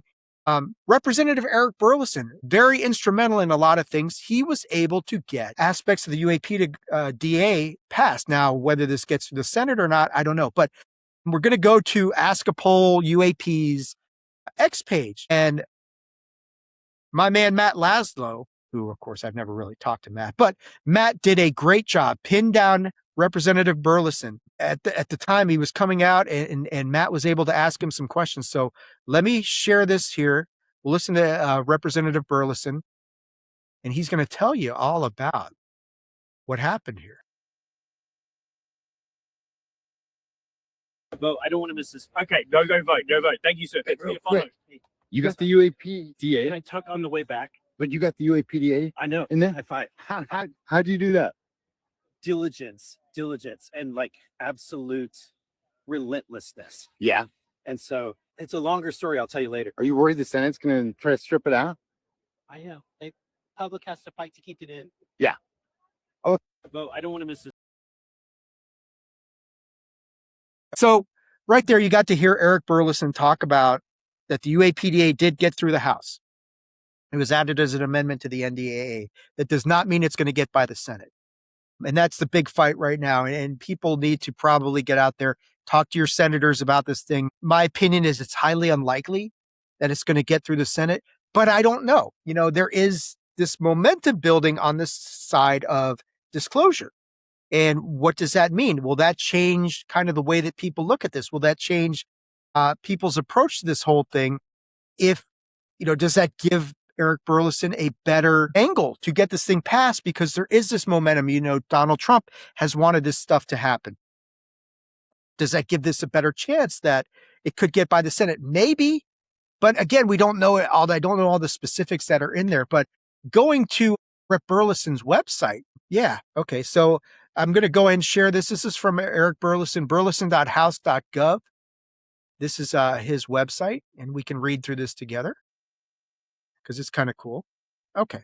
So this article, House adopts Burleson Amendment establishing UAP disclosure framework.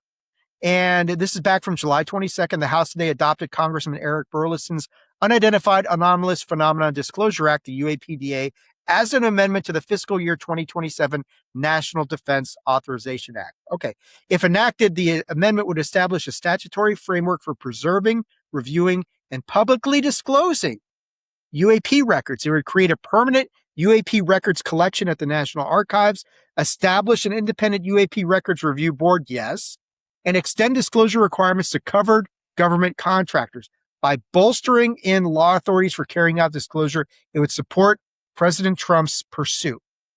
Now, all of that sounds good news. Now, we don't know. What I don't know, and I have not seen the language of this thing, and I'm sure it's out there somewhere. I just have not had a chance to look it up myself. But big question that comes out of FIG is eminent domain still in there? That's been a big sticking point, especially among the private contractors, because they don't want the government to get their hands back on their proprietary stuff that they've developed, which is worth, okay, let's say it. If we're talking about the power source for NHI UAP, how much is that worth? I don't know if you can put a price tag on anti-gravitic technology right now. Trillions? Numbers we haven't even thought of yet? So obviously they don't want that to go through because they don't want to have to give this stuff back to the government. And yes, under eminent domain, the government would have to pay them fair market compensation, whatever that fair market rate is. But the government would determine that, not the contractors. And then you get in a big pissing contest, and then everybody's getting sued. And then you've got competing contractors say, hey, how come they were given this stuff and we didn't? We're going to sue you as well for unfair competitive advantage and all sorts of crazy shit like that. It's a big problem. So I don't know if the eminent domain provision is in there. Now, the fact that it did get by the House, that has happened before, but still it's been, some momentum is going on. And Burleson has been front and center doing a tremendous job as far as getting this whole process going. So if you want to get it by the Senate, you probably need to talk to your senators, get on the phone, start burning up their phone lines saying, this is why I think this is a good idea. Otherwise, it'll probably get swept under the rug again. Don't know that for sure, but kudos to Eric Burleson for getting it this far. Burleson also had something else that he had come out with that involves the UAP NDA. So I want to put this up here because this ties into what we were just talking about a few minutes ago, and we can read through this together as well. Eric Burleson, very busy. And I know Matt Brown had commented on this as well. So Burleson releases a statement on President Trump's UAP NDA directive. He released the following statement regarding the directive waiving certain non-disclosure agreements in light of President Trump directing the Department of War and the intelligence community to waive prior NDAs signed by individuals who have relevant information. It says, if you are a current or former government employee. Now, this is interesting because current employees are not really covered under the president's directive. But he's saying if you are a current or former government employee or contractor interested in taking advantage of this directive, I am offering my office's assistance in contacting and getting your information to get this, any agency. Principal Deputy Director of National Intelligence Aaron Lucas has stated that the Office of the DNI will soon issue guidance to ensure that the intelligence community implements the president's directive. My office has requested to see the directive to understand how this process will work and to assist in facilitating whistleblowers' participation in a manner and at a pace that is comfortable for them. So that's all good. Burleson is right front and center with this thing. Waiving UAP-related NDAs is something I've been calling for the administration to do, and I hope to understand the procedures established by the president's directive soon. I'm calling on ODNI to issue its guidance publicly In the meantime, my office will serve as a resource to begin shepherding qualified individuals through the process. So that's all really cool.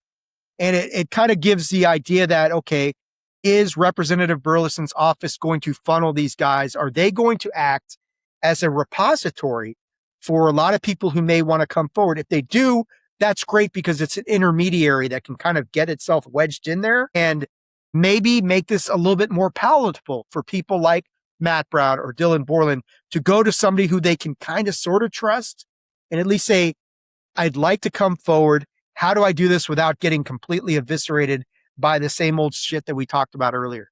So that's all good. I mean, is it an independent review board? No, but it is somebody who is at least seemingly friendly to the cause, who I know a lot of people have a lot of trust and faith in, who's working really hard to get to the bottom of disclosure, to get to the end game of disclosure, as this episode likes to talk about. So that's all good. Now, we talked about AARO earlier. Let's go to this because I want to go to an article from the debrief. And this came out on July 23rd. Micah Hanks did this one. And I want to go here because what we got was AARO finally came out with their, and this is what's funny, their long delayed fiscal year 2025. So, right, not this year, last year. And they came out with this thing looking at the growing number of UAP cases. So they wanted to look at what the latest report revealed about AARO's growing database of nearly 2,000 UAP reports, why satellite flares continue to account for many recent sightings. The report's intriguing references what AARO's latest findings suggest about the challenges investigators still face. So this is the long-awaited fiscal year 2025 report. Now, it's not everything that we've been waiting for from AARO, but the debrief does a pretty good job of kind of summarizing some of this stuff. Yeah. So this was supposed to be released last October for fiscal year 2025. So it finally appeared on AARO's website just 3 months or so ahead of the scheduled release date for this year. Better late than never, right? I agree with you guys, sort of. So according to AARO's latest findings, remember, these are the guys we're supposed to trust. The whistleblowers are supposed to trust these guys and go forward and talk to AARO. So trustworthy. According to AARO's latest findings, there were no cases it resolved that point to advanced foreign technology or extraordinary capabilities exhibited by UAP, but close to 200 reports from the latest batch remain unexplained due to insufficient data. Clear as mud, right? Yes. Key findings in AARO's 2025 report.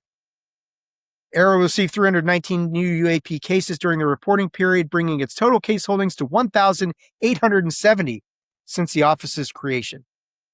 274 incidents occurred in the air domain, 44 involved objects observed in space, and 1 in the maritime domain.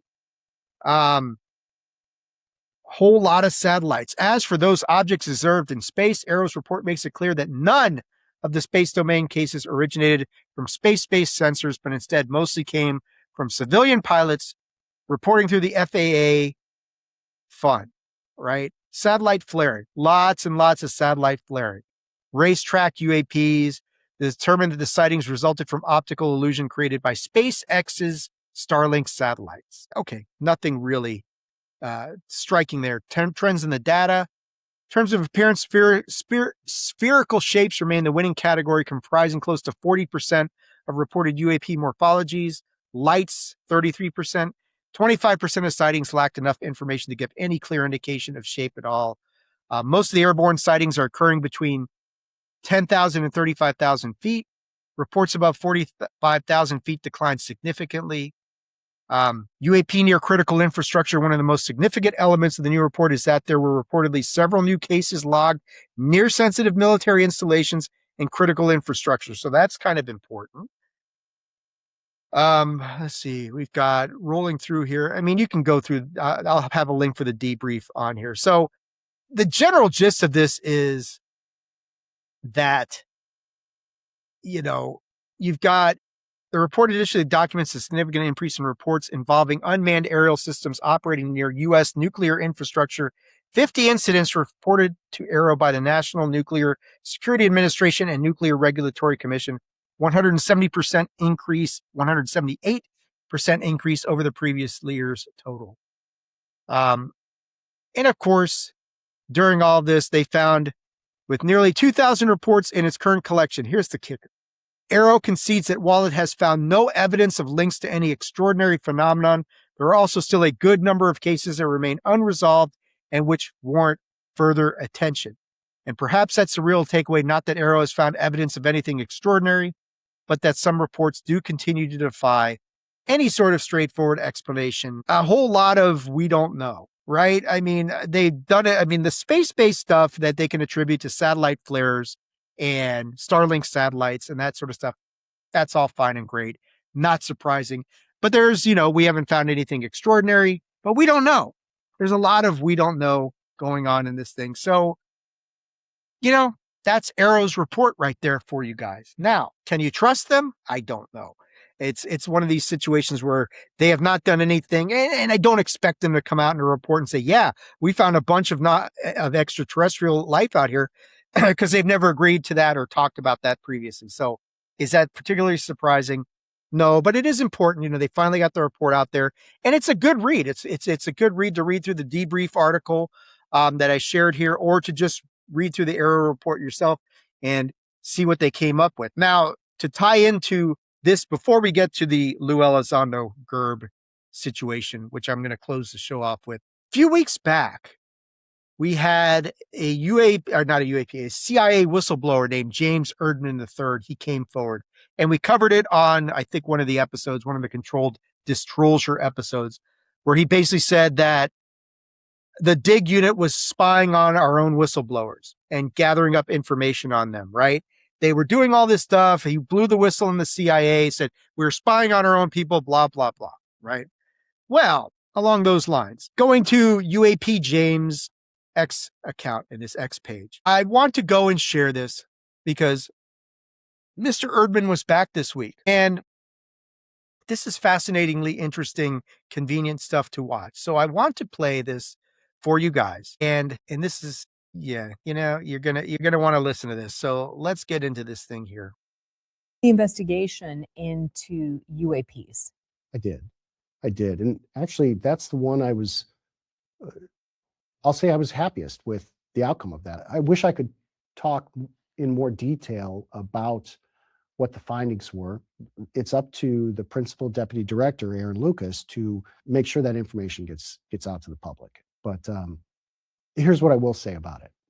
Unless someone shows you firsthand evidence of an alien, unless someone shows you firsthand evidence of an item that is being, whatever it is, reverse engineered, or unless people come forward and say, here's the evidence that this is the crash retrieval program, you should maintain a healthy degree of skepticism. There are real national security incidents that have occurred they've been reported by credible people. And I tend to believe fighter pilots and submariners that have a lot on the line to come forward and say things. I tend to believe them. If they're coming forward and saying something, you should believe them. But the problem is, those are national security threats. I think we should define them as national security threats, treat them as that, conduct the investigation, but be very cautious about what is being released publicly about UFOs. Why cautious? Because there's a whole crap ton of disinformation out there and lies, and there's grift. We have to be very, very careful. Do you believe that there are more UAP records that have yet to be released? Of course. Given, and I'll say, in CIA's defense on this issue, we really didn't ask for a ton from them. There's a couple things we would have liked to have gotten from them, but I can't say that the resistance on that issue really was huge from CIA on that issue. But certainly, given the scope of our investigation, yes, for sure, there's more work that can be done. What I appreciate about what we were tasked to do, we quickly discovered that given the personnel that we had, given the resources, and given what we discovered just as we started the investigation, we had a counterintelligence issue that need to be clearly defined so that anybody who picks up the baton going forward can focus on the real national security threats that have to be investigated. Did you come away from the UAP investigation believing that there are communities, civilizations, life forms outside the Earth? No, not from the investigation. Personally, I want to believe that. I would like to believe that, but no, from the investigation, I did not come away believing that there are UFOs.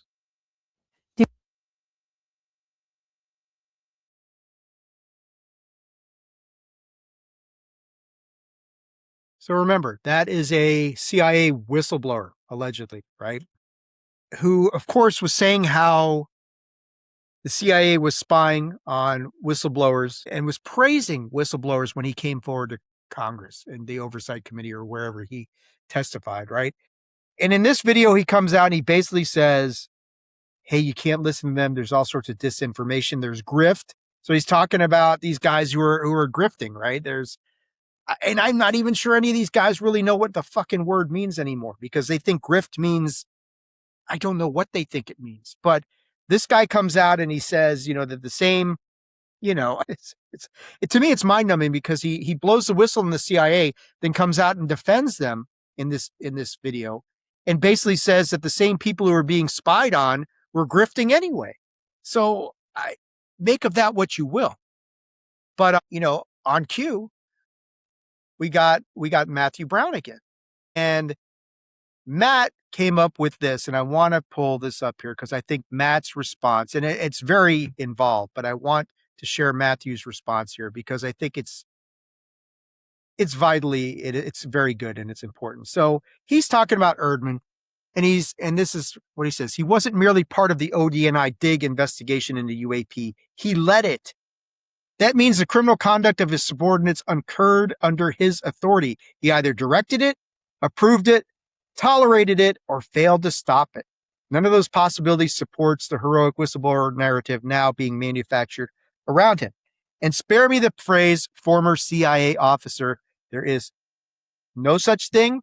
Controlled opposition of one of the agency's oldest methods for containing scandal, admit what can no longer be denied, recycle what independent researchers already established, conceal the names and mechanisms that actually matter, and repackage the controlled release as courageous disclosure. People demand a Church Committee 2.0, while forgetting how aggressively the CIA obstructed and compromised the original investigation, how Frank Church was vilified and threatened, and how witnesses and prospective witnesses were murdered. During and after the inquiry, the committee exposed extraordinary crimes, yet produced no meaningful reforms. Bravo, Matt. Way to go. And he's right. And this is the same thing that we're talking about here. It's like this is a guy who basically said, if you're in charge of this unit, and what exactly you're whistleblowing? Your own? Because Matt's right. If your subordinates are doing this and you blew the whistle on them spying on these whistleblowers, aren't you just whistleblowing on yourself? Which is odd to say the least. But, the fact of the matter is that we don't know what sort of information he was presented. We don't know what he looked at. We don't know the extent of what they looked at. He's basically coming out saying, I didn't see anything in the files that told me there's any sort of NHI or extra set, or, it's just, the fact is we know what the CIA has been doing on this thing. And this guy's coming forward, and to believe this story is just to believe that the CIA was like, well, here's what I saw and we didn't see anything, but I'm going to blow the whistle on all of our activities anyway. It really stretches the bounds of credulity at this point to say, sure, I'm going to believe that part, but not this part. So you're cherry picking what you should believe and what you shouldn't. I don't know. The whole thing that he said just seemed very strange. And Matt may be right. He may be a deep state plan at this point, and who knows what he is. But the whole thing, this is all this cycle. Everything just keeps building and building and building towards where are we going? This feels like some sort of end game that is coming on this disclosure front. So let's get to the end of this episode and talk about the big story that has exploded in the last few days. This is where the shit show of the aspect of everything comes in. This is why I think something big is about to happen in some form or fashion. So we've got this whole UAP Gerb versus Lou Elizondo situation. And I mentioned earlier, I'm not going to play Lou's response to Gerb because I do agree with Pavel Ibarra, who did not play it either. And Lou can be a little temperamental about claiming copyright information, but I will summarize some of what he said. But I do want to play the aspect of Ross Coulter's interview with UAP Gerb, where Gerb calls out Lou. And this kind of really got a lot of this whole situation going. And it stoked a very visceral reaction from Lou Elizondo. So let's go and share this part. And I promise you guys, we are nearing the end of this episode because I know it's been a little bit of a long one, but lots of ground covered here tonight. So here we go. Is someone trying to control the narrative? Yes, you made a statement recently as of recording this program where you talked about allegations and rumors of a pretty high profile person within the UAP topic being appointed at a very high level to kind of spearhead the disclosure initiative or be integral to it out of the White House or executive branch. I'm going to go ahead and take that leap, and I will be very plain here. That individual is Luis Elizondo, and he is currently being tasked, likely has the position for a National Security Council level role, exactly what he had been looking for as the quote unquote UAP czar. This is detrimental to the disclosure process. This is extremely concerning. Like you said, of partial disclosure, limited disclosure, we have seen this before. This takes us back to the year of 2017, in which Lou Elizondo and a cadre of other individuals under a program, an informal working group called ATIP, the Advanced Aerospace Threat Identification Program, had been working from 2009 to roll out a partial disclosure campaign at the behest of Lieutenant General and Director of National Intelligence, James Clapper. Once again, we are in this situation, and it is perilous for the disclosure effort. So what you're suggesting is that 10 years on from the beginning, if you like, of the disclosure movement, you believe there's another attempt to control the narrative yet again. That's correct. And let's unpack this a little bit. Lou Elizondo, there are some staunch allegations that prior to him going public with the Leslie Kean New York Times article in 2017, I think the article is called Glowing Auras and Black Money, where 3 forward-looking infrared videos of anomalous signatures or UAP were released. There are pretty heavy allegations that Lou Elizondo himself had experience within the UAP legacy programs. There hasn't been much discussion about what this role was, but this alleged role was technology protection and program protection for the programs. So, wow. Right? Man, Ruofos, dude, thank you for tuning in, man. I really appreciate it, man. I enjoy your work as well. And I'm thrilled that you're checking this thing out, man. That is awesome. Isn't an enormous amount of stuff to cover. And I think, with this thing, with what Gerb said, and I know some people, and I don't want to get into the whole, dude, the whole tryst that erupted between UAP Gerb and Patrick from Vetted, and then what Matt Ford did. Pavel has talked a lot about that on his show. Go and check out Pavel's show, his episode on that, because it's very enlightening. And I tend to agree with Pavel that Matt went someplace with Patrick that he maybe should not have gone. And it's unfortunate, but it is what it is, and it's out there. And I've said this, with Patrick, and I'm still going through Patrick Psionics documentary, which is really, really good. I used to really enjoy what Patrick did. I enjoy it less now because he's taken kind of a really skeptical tone on things. And I get it, but I also think he's been influenced by certain people who I'm not going to name here that I think have gotten in his head a little bit. And, that's my thing. But that's neither here nor there. Getting back to the Gerb versus Elizondo thing. It is clear for me that Gerb he's got connections. And he's obviously got Ross Coulter's ear. And I think Rob Jones has a lot to do with that because Rob is working with News Nation. So it's easy for Rob to get Gerb in front of the right people to talk about this stuff. And Gerb is odd. Anybody who knows him, whether you want to call him Gerb, Sam, whatever the case is a very, very knowledgeable guy. He does some remarkable work on his channel. And, and I happen to think I'm a pretty good researcher, but I'm nowhere close to what Gerb can do. But Anyway, it is clear from listening to Gerb that he is very, very friendly towards David Grusch, as are many of us. And it's clear to me that Gerb thinks that Grusch should be the UAP czar and not Lou Elizondo. And this is where the end game for disclosure kind of starts to come into play. We are at the point now where you've got one side that still wants to do this controlled narrative, this controlled disclosure, however you want to classify it. And then on the other side, you've got guys like Gerb and David Grusch who want, I'm not going to say catastrophic disclosure, but let's just say a freer and looser method of disclosure to take place. They don't want it controlled. They don't want the same people who've been trying to control the narrative since 2017 doing this stuff. And I don't blame them. But it is abundantly clear that Gerb thinks that Grusch would do a better job as UAP czar than Lou Elizondo would. And there's a lot of people, and I'm probably one of them, who would agree with that. Now, that's not a lock on Lou per se, but there are issues with Lou Elizondo. And I think anybody who's watched this and been in this space for a while, and if you watch Lou's response to Gerb, which again, I said I'm not going to play here because I don't need the harassment for anything copyright related. But in that response that Lou gave, he really goes after Gerb. He never names him by name, which is a big problem, where he tries to minimize him so much by not acknowledging what his name was. That's problem number one in that whole thing. He just never, his name's out there. And for Lou to just say, I don't know who this individual was, he talks about how on the event, the Disclosure Foundation, the symposium they did, and that's the day that Vanguard, Matthew Brown, came out and said, hey, we got this grant and this is all great. And they put it out there, and that was really cool.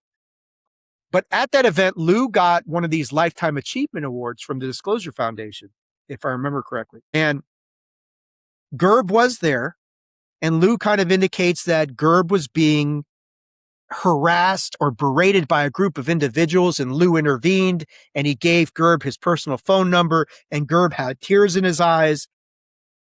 All right, look, I don't know the truth of that, but I'm going to call bullshit on that, because the reason I'm going to say that is because I was at Contact in the Desert, and I did not talk to UAP Gerb, but I saw him plenty, and he always had people around him, and he was constantly surrounded by people.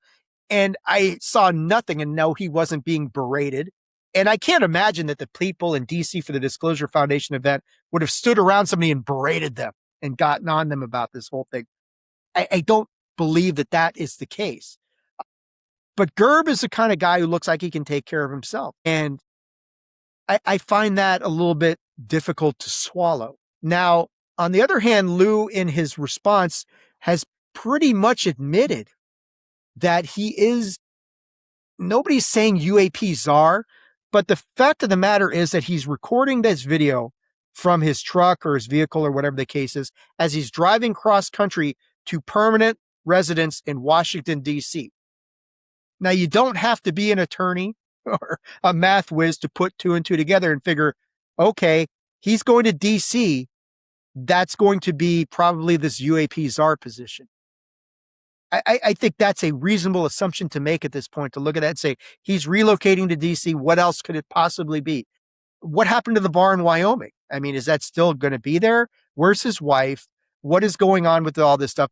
I think it's a reasonable assumption to say he's going back there to take over this UAP czar position. So it's probably already been provided to him. Now, I don't know, but the blowback for this is extreme. Gerb is one of the guys who is blowing back on this whole thing. Ross seems, I think like Ross is trying to take a middle of the road approach, but he's certainly slanting himself more towards Gerb's side of the fence, because he's got him on his show and he's talking to him. And Lou, basically said to Gerb that, once this is all found out that you're full of shit, there's going to be a price to pay. So he's absolutely threatening him in that video. There's little doubt about that. I've said on here that if Lou is going to get this position and be the UAP czar, then, the best thing you can do is to shut people the hell up. Is, if you're Lou Elizondo, to make the first file drop that comes out under your watch, to have something in there that is sensational, something that goes well beyond what we've gotten so far. The videos we watched earlier on this episode that are like, whatever. right? Give us something real, something that's going to be like, holy shit, what is that? This is stepping up the game. This is a way like Lou Elizondo to come out and say, I'm UAP czar, I'm in charge, look what I released. I would almost be surprised at this point if you don't get something like that. Whether this fifth file drop comes tomorrow, and I don't know if Lou could possibly take credit for a fifth file drop coming tomorrow when he hasn't really announced this position. But maybe not if the fifth file drop comes tomorrow, or maybe they delay it. Maybe it doesn't happen tomorrow. Maybe it's a couple weeks down the line. And Lou is appointed in this position. And this next file drop, which a lot of people have speculated that this fifth file drop may be the most impactful of all. I don't know. But I think that is the way to do it. So again, are we in the end game for disclosure? It sure feels like something is coming, right? I mean, it really feels like we are moving in a certain direction, that something is going to happen here, that this is shifting in a certain direction. Now, I don't know what direction that's going to go. And the last thing I'm going to play before we cut out of here is and Pavel and Andy did a live stream on Monday, and Andy from that UFO podcast was cool enough to put the question that I posted on there, because I'm looking at this video that comes out from the White House, if I can find it on here. And I'm not sure I'm going to be able to find it on here. Maybe not. There was a video that came out, and it was very strange, to say the very least. It was like this animated thing, and Trump's flying around in a UFO, and there's like a scene where like Shermer's like taking his face off, and he's an alien, like in the They Live thing. And I'm like, how many psychedelics are they dropping at the White House to put together this video? And I thought I had it pulled up, guys, but I probably did not save it where I needed to save it. And I'm not going to spend any more of your guys' time tonight to try and find it. So it's weird. The whole thing is weird. Trump's approach to this whole thing is like, have fun with it. It's very lighthearted. He's still not taking the subject seriously. So is he delegating that authority to somebody like Lou Elizondo to say, hey, man, you come in here and we need to get this information out there. Go and do it however you want. I don't know. But I think if Lou is going to be the UAP czar, I do think it is going to be vitally critical to look at that first drop. The first thing that comes out under pursuit with Lou as UAP czar is going to be hugely important. And I think whatever that is going to be will really tell the tale and will really give a much better indication as to where we're going with this thing. Are we in the end game for disclosure, or are we just at the end? I'm not sure, man. I wanted to leave this out here for brewfos. So always good to hear from people on here. But guys, that's going to do it for this episode. I've taken up 2 hours of your time tonight. I don't know what happens next. I wanted to get out there. I wanted to get in front. There's a lot of speculation about what's going to happen tomorrow. We're probably due for a file drop. If Lou is not in charge, or if there is no UAP czar and this thing comes out tomorrow, I would not expect anything more impactful than the previous 4.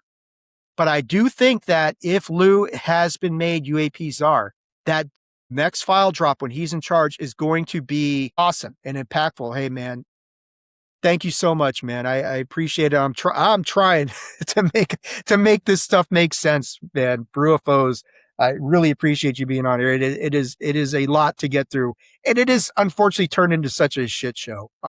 And there's so much infighting. And that, before I cut out of here, that's the thing I will say, is that the infighting amongst the community is really, it's distracting and it's unfortunate, because we're just making the job of the debunkers and the disinformation agents so much easier. They don't have to do anything. They just sit back, kick their feet up, and say, these guys are eating themselves up from within. We don't have to do anything.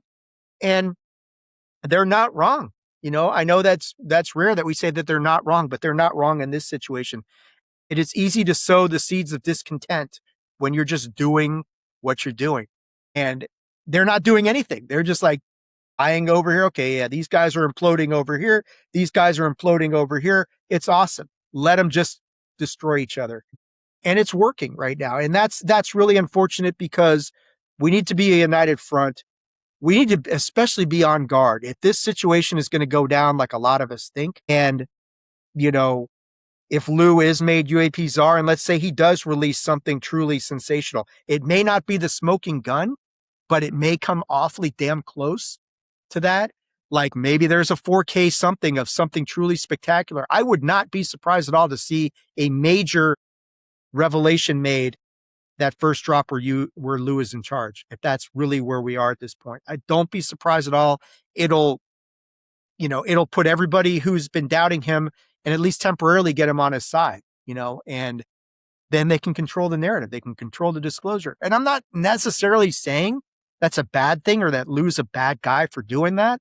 If he's the one who's responsible for getting the truly awesome information out there to the people, is that necessarily a bad thing? No, but don't be so desperate for disclosure that you just turn a blind eye to everything else going on around you.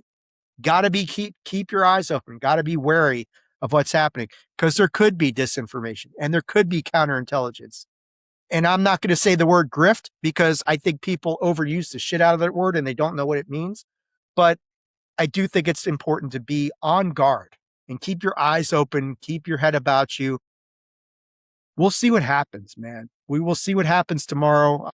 We'll see if there is a fifth file drop tomorrow, or if they delay this. I mean, if they delay it a little bit, then I think you know what's going on. And I think I've made the case for why Lou may be already been implanted or appointed. And keep your eyes on that first drop after he's officially in charge, because that's going to tell a big story. I don't think he can take this job and just release the same old shit. People will lose even more faith than they already have. So that's going to do it for tonight, guys. Truly appreciate you guys tuning in for Unidentified History. For you pro wrestling fans, keep your eyes open for the SummerSlam preview show that we did earlier tonight. I've been podcasting way too much today. Way too much. But watch the SummerSlam preview. We're coming back tomorrow for Game Gone Wrong for the review of episode 6 of House of the Dragon. So that'll be coming up.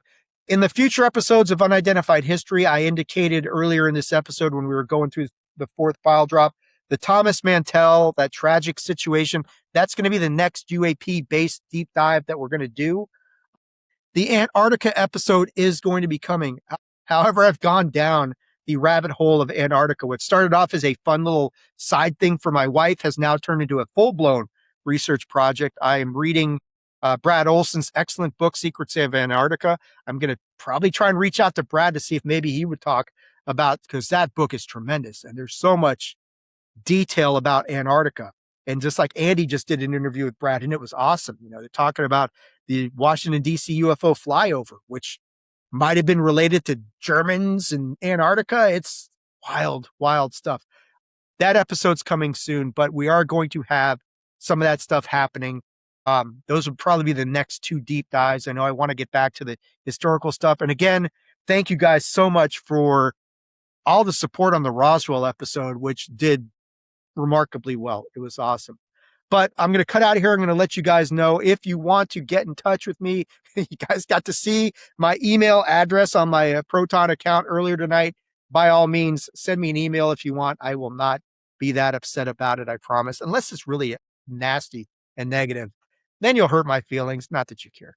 But look, best thing to do is for anything related to Unidentified History, for the wrestling podcast, for Game Gone Wrong. We've got a few episodes left of Game Gone Wrong before we go on hiatus until next year when Night of the Seven Kingdoms comes back. But best place to get a hold of me is to go to the website, attitudeofaggression.com. That's where all the episodes are at. All of the Unidentified History episodes are there, including the historical analysis case documents that I do on all these episodes, where I put all the information. The Roswell document is like 20 pages long, 25 pages long. I may put some of that stuff on Substack. I'm starting to think about that might be helpful for some people, but all the episodes are there. All the information is there. That is the best way to do it. And of course, if you're watching this on YouTube, and I know YouTube has gotten to be a much bigger aspect of this whole thing for me, go to the Attitude of Aggression's YouTube channel. If you go there, please subscribe, hit the like button, hype things, comment, leave me some notes, whatever you want to do. I really appreciate it. But that, my friends, is going to do it for this episode. We'll see if anything happens tomorrow on the UAP disclosure front. Have we entered in disclosures endgame? The disclosure movement? Have we entered the endgame? Or is this just the end? I don't know. Something big's happening. It feels like we were moving in a certain direction. Where we go from here is anybody's guess, but we're going somewhere and something big is happening. That's going to do it for tonight. But until next time, guys, study your history, do your research, and most importantly, as we always say here, make up your own mind, because you're the best judge of this stuff. And that's what we like to do here on Unidentified History. Get you guys thinking.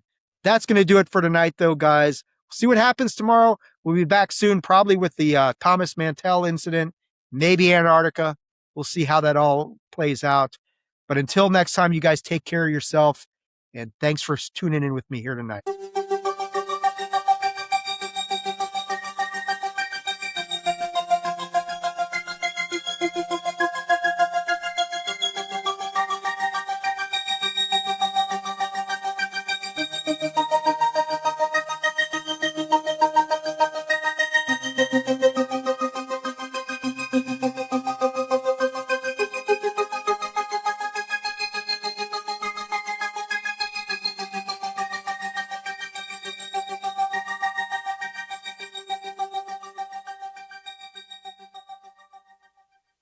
All right, gentlemen, you know the rules. No hitting below the belt. And protect yourselves at all times.